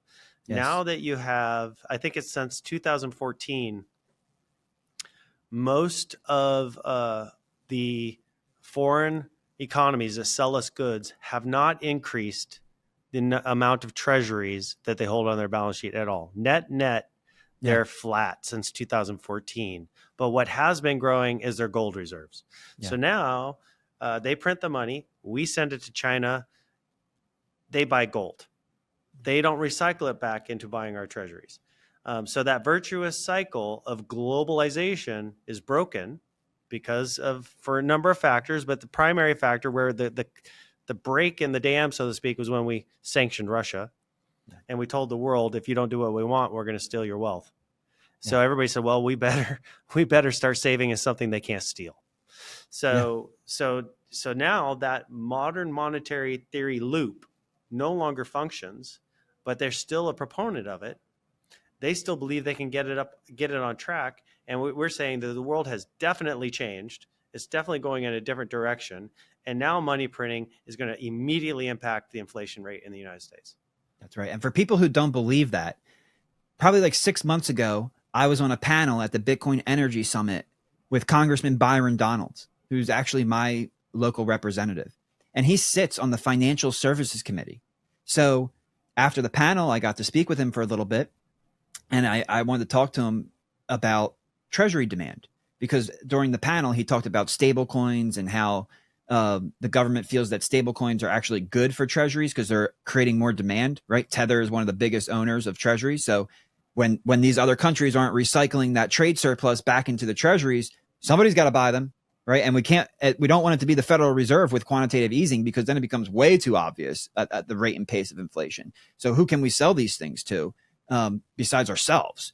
And they're on the Financial Services Committee of the United States of America. They're talking about, number one, the lack of demand on treasuries. Number two, how stablecoins can potentially provide a somewhat of a solution to that problem. So this is something that's being talked about at the highest levels of finance in our country. This is not just me and Paul saying, hey, we think it's working this way. No, we don't think it's working this way. We know it's working this way. And the officials in charge of trying to fix this problem are actively talking about Bitcoin and stablecoins as a potential solution. And that's how desperate they are for this demand on treasuries, because they know how much they have to issue. We are deficit spending, and we are not collecting enough taxes in order to spend the amount of money that we're spending in our budget. Right. So, if the government were a person, we'd be bankrupt already. That's why they allow people to, it gets to a mathematical point, right? And this goes back to the debt spiral. it does get to a mathematical point where you cannot escape. And that's why the court of law actually allows a human being to declare bankruptcy, because you can get to the point where mathematically you're better off just starting over. Right. You're bankrupt. And that's the problem. If we raise these interest rates, here's a radical statement for your listeners. I believe the U.S. Treasury has lost the ability to create demand for treasuries by raising interest rates, because the higher they raise the interest rate, right, the higher the interest expense goes. Right. Interest expense was a non-item not before this hiking campaign. Now interest expense is the number 2 expense on the U.S. Government spending budget. Number 2. It used to not matter. It is now more expensive than military, and is now more expensive than medical. Only Social Security is more expensive than the interest on our treasuries. Yeah. Yep. And if they keep raising interest rates, that interest price is going to keep going up. Well, guess what? We don't have the money to pay that. So we have to issue more debt. And when you issue more debt, that lowers the price and pushes up the yield. So we are in a very dangerous spot right now, where we're issuing treasuries at a time we're increasing supply when demand is declining. And whoever gets in needs to understand. And I think one of the things that Trump said at Nashville that was one of the most underrated things was he said that I will establish the dominance and expand the dominance of the dollar with stablecoins. That's really interesting, because that Byron Donalds is close to Trump, and Byron Donalds probably whispered to Trump what he told me at the Bitcoin Energy Summit, which is we have a lack of demand on treasuries, and if we don't fix this quick, it's going to be very evident in the yield curve. And it's becoming evident now, right? The Federal Reserve has lowered interest rates. They have pivoted and lowered, and the 10-year is still going up. So what the hell is going on? Something's not working the way that everybody thought it was going to work. Exactly. Even Warren Buffett is being caught off sides right now.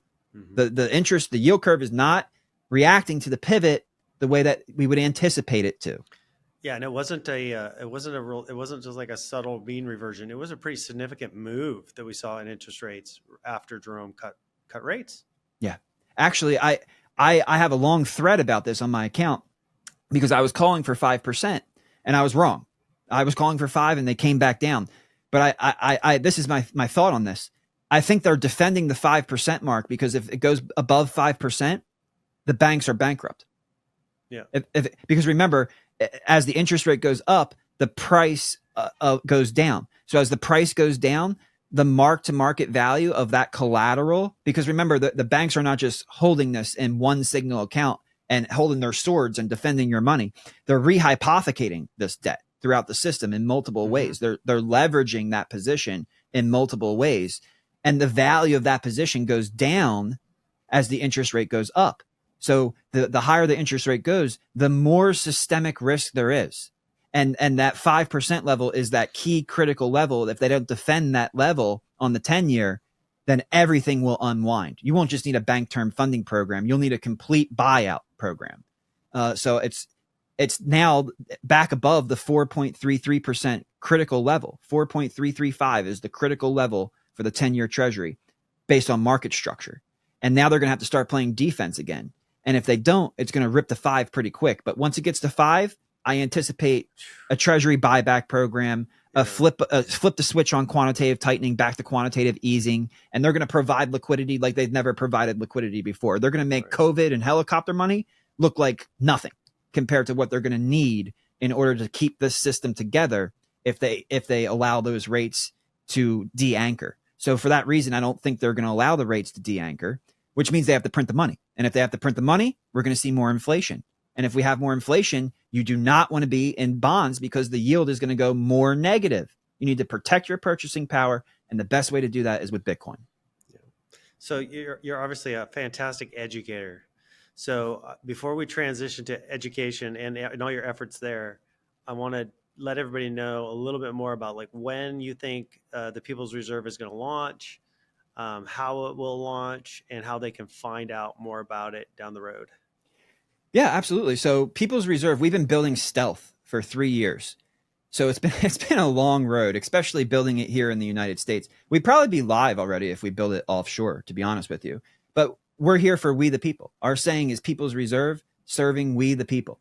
So the whole idea is that we want to be here in America where we have the Constitution, right? The only document in the world that says government is not the creator of rights and giver of rights, right? This is where freedom, we are the city, the light on the shining hill. And this is who we want to service. And this is where we want to grow. And we believe this is the best country in the world and has the ability to continue to lead the world far into the future. So, we're patriots and we want to build here and we want to be part of this economy. And for that reason, we spent the extra time and money to do it here instead of offshore. And we should be ready by the first quarter of next year. So just in a couple of months, you're going to start hearing a lot more about People's Reserve, because I'm actually muzzled right now. As the founder of People's Reserve, I contractually sold my intellectual property to the company. The company put me under NDA in order to maintain our first market mover advantage, because we're not just working on Bitcoin bonds. There's multiple financial products that the marketplace has never before seen that we're going to be offering. One of them is a self-repaying mortgage. So if you're worried about mortgage rates right now being too high, but you also have been a responsible saver in Bitcoin, we're going to be able to help you out. We're going to recognize Bitcoin as the most pristine form of collateral in the world. And when you post that as collateral to your mortgage, we're going to lower your interest rate.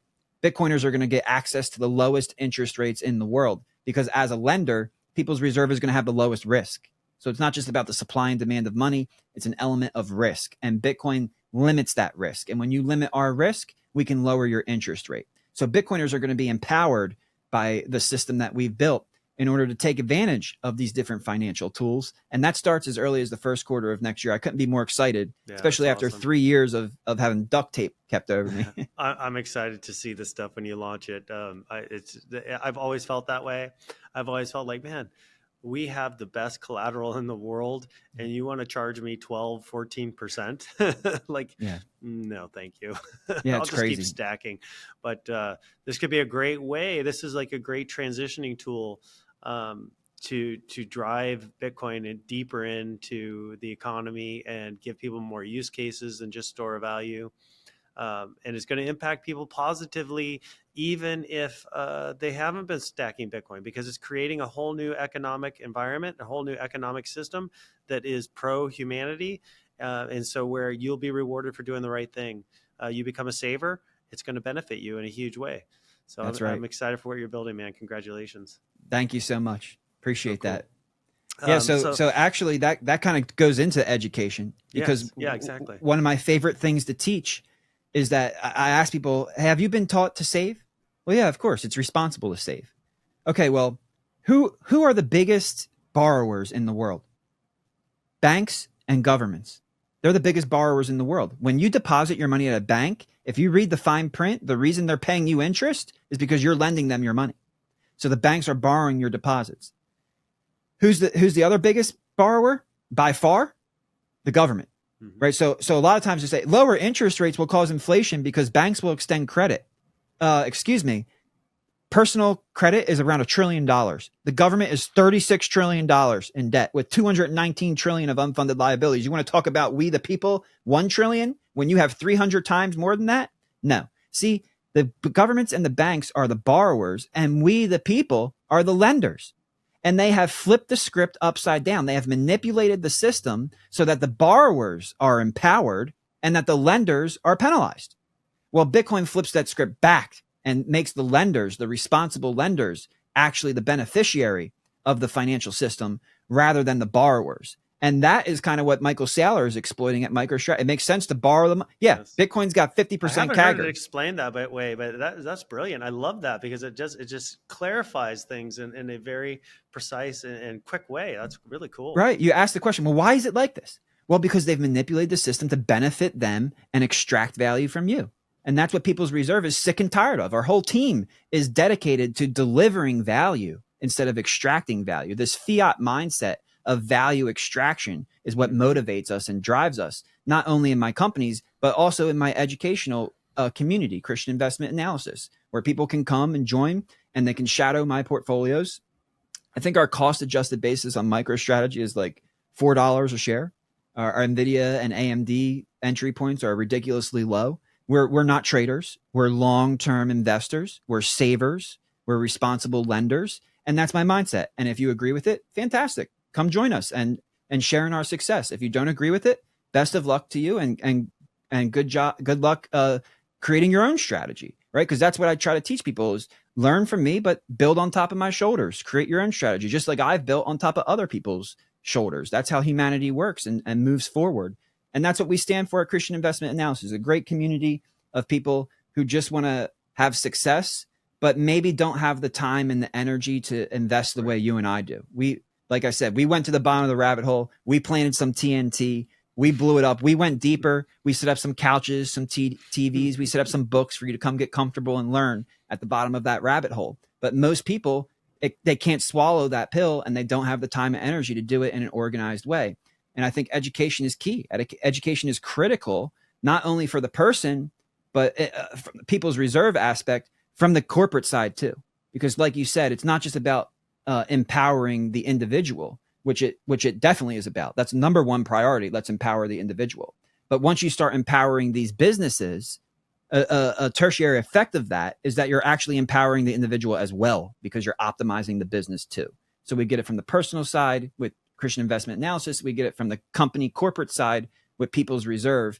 And the good news is a lot of people are interested. When I first started, people would laugh at me. Like I told you, my family would told me, go away. We don't want to hear about it anymore. But now, I mean, we get calls, we get it's really, people are really waking up. People are really waking up and starting to. So how do they interact with your educational network? How do people interact with you? Yeah, so I have a lot of content that I post in my community. So you can log in, you can read my market analysis, all of my previous reports and stuff like that. Some of them I've even made public. And then you can have a call with me and you can shadow my portfolios. So that's pretty much where it's. I think most people take advantage of the calls. Hop on a call with me for 30 minutes to an hour. And you can do that once per quarter. And I will answer any questions you have and address any concerns you have and try to teach you and educate you to the best of my ability so that you can feel confident in the investment that you're going to execute on, just to know that it makes sense, so you can sleep easy at night, so that you can focus on the kids, right? Focus on the soccer practices and the cheerleading. And I'm dealing it with right now. I got to go to volleyball matches and stuff. But that's what life is all about. Life is all about enjoying life and living it in a way that is abundant, but also in a way that is a blessing to your neighbors and the people around you. And when you embrace that mindset, which is really the Bitcoin mindset, that's all of us in the Bitcoin community have embraced that mindset.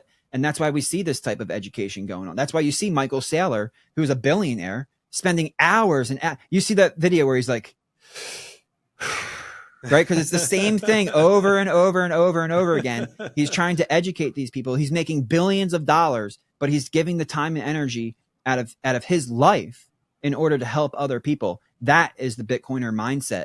Yes. And that's what drives and motivates us all, because it leads to a better, safer, more enjoyable standard of living and quality of life that the fiat system could never offer. Right. I think Bitcoiners get a bad rap because we spend a lot of time researching the problems in the system and the corruption lies in order to come up with solutions and how Bitcoin, like you did, how Bitcoin could fix it. Right. That's why the Bitcoin meme, Bitcoin fixes this, is so predominant in our culture, because we spend so much time looking at these issues and trying to come up with real world solutions that we can build. And you're a living example of that. And so when you go to a conference and you are in Nashville or in Miami or Las Vegas next year, you're going to experience a culture and an environment where you're just surrounded by some of the most insightful and smart people you could ever imagine. I sit next to somebody I've never met in the audience, and I start speaking with them, and they're all doing incredibly interesting things, all centered around this motivation to fix some sort of problem with Bitcoin. Yeah. And it's just, you cannot leave any one of those conferences and feel incredibly hopeful for the future of humanity. So if you haven't done it, it's worth every penny. Go to a conference, go to the big Bitcoin conference and enjoy it. It'll change your life and give you a sense of hope that you're probably not getting from any other community. Yeah, absolutely. I don't know of any other community that I'm involved in where I see people doing things that are changing the world for the better. Yeah. I would say, I myself am a Christian, and even the churches have a more turn away community than the Bitcoin community. The Bitcoin community is more open and more loving than some of these church communities. So it really is, and that's why I think Bitcoin is spiritual, because and it's 100% voluntary, by the way. yeah, no one's forcing you to do anything. No one's forcing you to do anything. But we'll accept you. And I do want to say this to your listeners, because a lot of them out there, maybe they've been to a conference, maybe they haven't, maybe they're in Bitcoin and they're learning and they're really excited and they want to know something that they can do. One of the most important things you can do is call your local legislators, call your elected officials. Literally, go online. All governments have your listed representatives there. Contact them either through phone call or through email, and let them know that to you, sound money is an important issue. Because a lot of times you go into these offices and we talk with the lobbyists, and the lobbyists are communicating with these people, and they start to talk about Bitcoin and sound money issues, and they don't know about it because they're getting pulled 10,000 different directions. There's 10,000 different things they have to think about, and sound money isn't one of those things. Well, that's one thing we can do to change that. Contact our local representatives, send them a professional, respectful email. Let them know that you think sound money is one of the most important issues for humanity, for the state, for your county, for the people for your neighbors that you live with, and really start to drive home that these guys need to focus on sound money, because they say the squeaky wheel gets the oil, right? Well, the people who have been squeaking the longest are the crazy people who don't understand whether or not they're a boy or a girl, are the crazy people who want to put pedophiles in front of our kids in libraries. This has been the squeaky wheel. The squeaky wheel has been the very loud minority of people. Well, the majority it's time for us to speak up. It's time for us to contact our elected officials and tell them, hey, listen, that's not important to us. What's affecting our everyday life is not that there's 10 different bathrooms to go into for the person who thinks they're a unicorn. What I want is sound money. What I want is the government not to be able to steal the value of my time and energy by printing money. Can you focus on that problem, please? Mm-hmm. And when you do that in a professional, respectful way, we're going to be able to move from the bottom up much faster. Yeah, speaking to that, I'll just going to say kudos to Samuel Arms, who's here in Florida. Samuel started was one of the founders of the Florida Blockchain Business Association, and he has spent countless hours in Gainesville and Tallahassee and Miami and Tampa, all over the state, talking to legislators and educating them. And that is why we have such a healthy and vibrant Bitcoin community here in Florida. And kudos to him for all his hard work. He's done just a ton for us in this state. Absolutely. Actually, Jimmy Patronis, the chief financial officer of Florida, he recently wrote that letter to Chris, who's the head of the State Board of Administration. Well, I reached out and I said, I'd like to offer my services for free to help on that report. I'd like to consult with you on that report that you're going to deliver to the state board, because the lawmakers are going to read that report, and they don't just need to understand the basics about Bitcoin. They need to understand those level 2 and level 3 effects that can take place. And I think I have some value to deliver. And they said, oh, thank you so much for reaching out. Actually, the only other person that we've really heard from is Samuel Arms. Good. So yes, definitely kudos to him. Great for him to that's what it takes. If Byte Federal can lend a hand and be of help from the Bitcoin ATM perspective, we're already pretty active with Sam, but anything we can do that would add value, please let us know. Yeah, I mean, he's great, and that's what it takes. And we can make people like Sam more effective when we call our local representatives and let them know sound money is an important issue that branches off into everything. And then they can start to prioritize that. And I think things will move a lot faster if we can mobilize like we've mobilized for Make America Great Again and Make America Healthy Again. And we can mobilize like that for sound money. We can fix this in a couple years. Yeah, for sure. We could turn around really fast. Yeah. Well, look at, we're almost at a couple hours here. Time flies when you're having fun. Flew by. Before we go, you mentioned to me in a previous conversation, how you're charting, I believe it's the hash rate, and using that as a guide for people to invest long term in Bitcoin. So I'm wondering if you could share some of that knowledge with our listeners, and because this isn't a trading strategy, this is a long term buy and hold strategy that would give people a more positive experience, where they'd be timing their buys to a certain extent so that they're buying low and enjoying the ride, as opposed to doing what I and others did, was buy it all the way up to 20K and ride it all the way down to 3, and buy it all the way up to 70 and ride it all the way down to 15, maybe you could give us some insights there. Yeah, and I fell privy to that same thing. I started buying Bitcoin at 150, bought it all the way up to over 1,000. I'm like, this thing's gonna go all the way back down. Like, whoa, oh my gosh! Like, what? I gotta understand this better. Like, I gotta know what I own here. Yeah. But we all go through that experience because it's just funny how we start out that way. But that, along with my mining experience and really trying to figure out how to run a mining business profitably, is what led to the BFV algorithm. And later the BFV indicator that was popularized by TradingView. And the idea is, like I was saying before, BFV creates a range. And BFV stands for Bitcoin fair value. Okay. So it would be like it's not really the cost of production, because what happens is when you start doing a deeper dive into how these things work, no two miners have the same cost of production. Right now, I'm actually advocating, and I've reached out to Saylor, haven't heard back from him. No surprise there, right? I'm a very small account, and he's a very busy man. But I think the Bitcoin Mining Council should take notes from the Gold Mining Council, because if you're part of the Gold Mining Council, there is a required reporting of what they call the all-in sustaining cost, which is just a fancy way of saying the cost of production. How much does it cost to rip an ounce of gold out of the ground and then sell it to the marketplace? Well, there is no recommended reporting in Bitcoin. So a lot of time what you'll see with these public miners is they'll tell you about their electrical cost. Yeah, oh yeah, it costs $40,000 for me to mine a Bitcoin. Yeah, an electrical cost. But you have land, labor, and materials. So your operational expenses might be $40,000 per Bitcoin.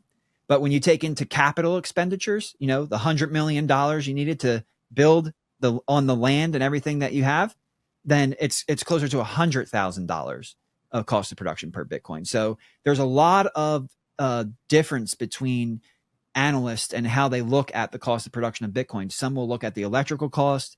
Some will look at the operational expenditures. Some will combine both capital expenditure and operational expenditures. And that's really what this cost of production range does. The top end of the cloud, I believe your producer will put the chart up. The top end of that line on the red cloud is the all-in cost of production. So that's going to be your CapEx plus OpEx. And that's an average, right? There's no way. That's what you do. If a miner comes to BFV and says, hey, we need help. The first thing we do is a cost basis analysis. Figure out how much money are you spending? How much money have you put through capital expenditures? What's your operation? And figure out your cost basis. Because believe it or not, a lot of these miners are operating and they do not know their cost of production. They literally do not know. Even some publicly traded companies, they do not know their exact cost of production. That's terrifying as a producer of a good or service. You should absolutely understand that basis line.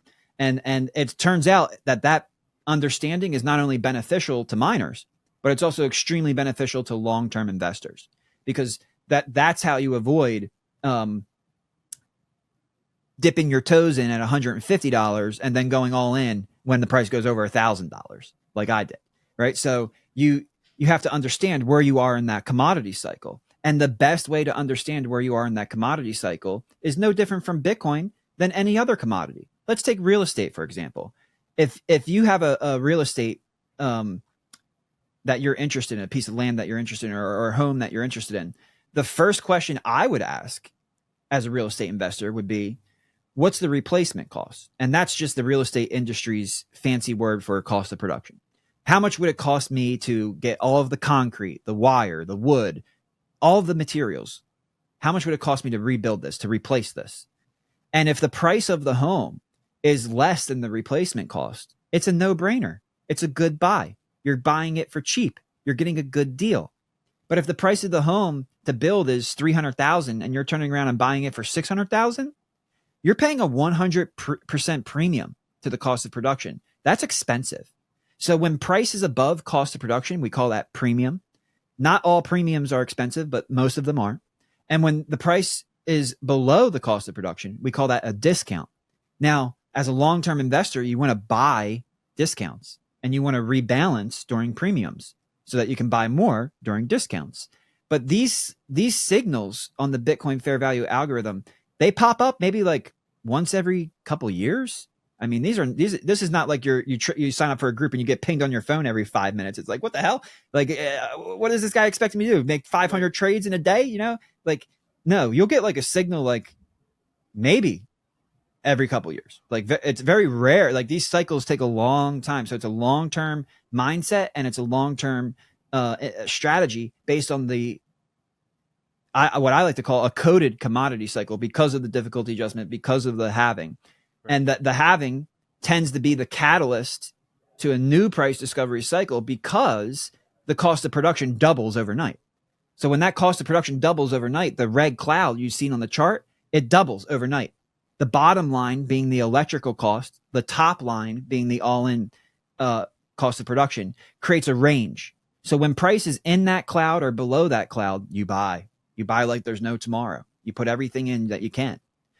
When price goes above that cloud and you go back to premiums, now you start to rebalance. You start to build a cash position. You start to build a position that can allow you to create cash flows. Yeah, and rebalance doesn't necessarily mean you sell your Bitcoin.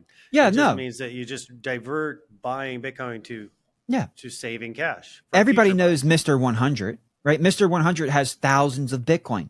See, sometimes he buys 100 Bitcoin per day, but then every once in a while you'll see him sell 500 or 1,000 Bitcoin.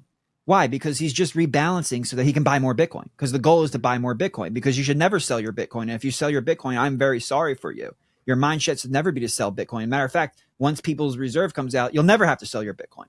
We want to empower you by allowing you to, number one, not have to pay capital gains on selling your Bitcoin, but number two, accessing that trapped equity, unlocking that equity for you to use in the real world without having to give up ownership. Yeah. And Elon Musk did that when he bought Twitter. Part of how he financed Twitter was he borrowed against his Tesla shares. So if you could do it with Tesla, that's a much riskier form of collateral than Bitcoin. You'd definitely be able to do it with Bitcoin. You should be able to do it with Bitcoin even cheaper. And this helps you understand, number one, when to borrow against it, when to rebalance, and when to go big. And like I said, that only comes around, you can see it on the chart, once every blue moon. But typically during the bear market is when you're going to get the best prices in dollar terms. But when you look at where we are on the chart now, Bitcoin is right in its cost of production range. So when Bitcoin was 9,000 before COVID, it was at a premium. COVID hit, it went down to 3,000. That was the electrical price at that time. BFV was signaling, hey, you should buy here because price is below all-in cost of production and is down towards electrical cost. This is a hell of a deal. And what happened? Soon after that, it went right back up to that premium. But then what happened was the halving. And the halving made the electrical cost go from 3,000 to 6,000. And the all-in cost of production from 4,000 back up to like 9,000. So even though Bitcoin was at 9,000 where it was before COVID, it was just as cheap as it was during that COVID crisis because it's back in the cost of production cloud. And it's always market price relative to cost of production range in order to determine what you're buying is cheap or expensive. And if you can answer the question, is this cheap or expensive? You're going to have a hard time losing in anything that you do. Yeah, and it's a great way to fight your natural emotional impulses to sort of fight that fear to buy when prices are low. Yeah. Which is a natural human behavior. Yep. That all good investors have figured out how to counter trade that. Yeah. Natural emotional impulse. Yeah. And right now too, at the I shouldn't even use the word trader. Yeah. Natural, bias that leads to good investing. And people right now feel that Bitcoin's expensive because it's at its previous all-time high. Yeah. But the all-in cost of production right now is $69,000. Wow. So we are hovering right at fair value. So some people are saying this is expensive. This is expensive. No, it's not. This is actually the same type of value proposition that we had post 2020 halving, where price was at 9,000 and cost of production was at 9,000, and we went sideways for about 6 months. The same thing's happening here. We're just going sideways for a little bit longer, but we're right at that fair value. And what comes next in the cycle? Well, once you go from discount, you go to fair value, from fair value to premium, then from premium back down to fair value.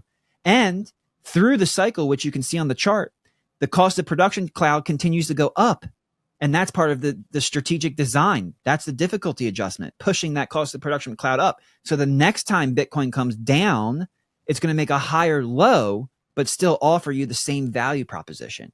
Right. It's an amazing thing. That's fantastic. That's brilliant. That's a great way to end it.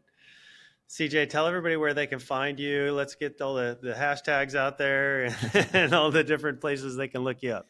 Yeah, so the best place to follow me is on X. It's just at CJ Konstantinos. You can see it on the screen there. And then I'm on YouTube at CJ Konstantinos. And of course, you can follow at BFV Fair Value, which is you can follow along. I make public some of those things. I haven't posted in a while, but Bitcoin Fair Value right now, and nobody knows this, and I haven't dropped it in months. Bitcoin Fair right now, that fair value is approaching $1 million. So some people think that sounds crazy, but mathematically, the move from 3,000 to 60,000 is 20x. Well, guess what? The move from 50,000 to $1 million is 20x. Why did we get that move? Because of lowering interest rates and printing money. We are now lowering interest rates and we will soon print money. When you do the same thing and expect different results, that's insanity. To think Bitcoin can't do the same 20x that it went from 3 to 60, from 50 to $1 million on the same monetary policies from the government, that's insanity. Expect the unexpected and follow along at BFV and, of course, People's Reserve. I'm most active on X. I do YouTube every once in a while, but very busy building. But I thank you so much for having me. Thank you to everybody listening. Thank you for what you do at Byte Federal, helping bridge the gap between the digital world and the real world. And I couldn't be more excited to be going through this journey with people like you and everybody in the Bitcoin community. So thank you. And thank you to everybody out there. Thank you, CJ. All you listeners out there, like and subscribe. We're going to have CJ come back to us in the future and give us an update when People's Reserve launches. And man, well said, brother. Keep up the hard work. And we'll be back together soon. Thanks. Thank you.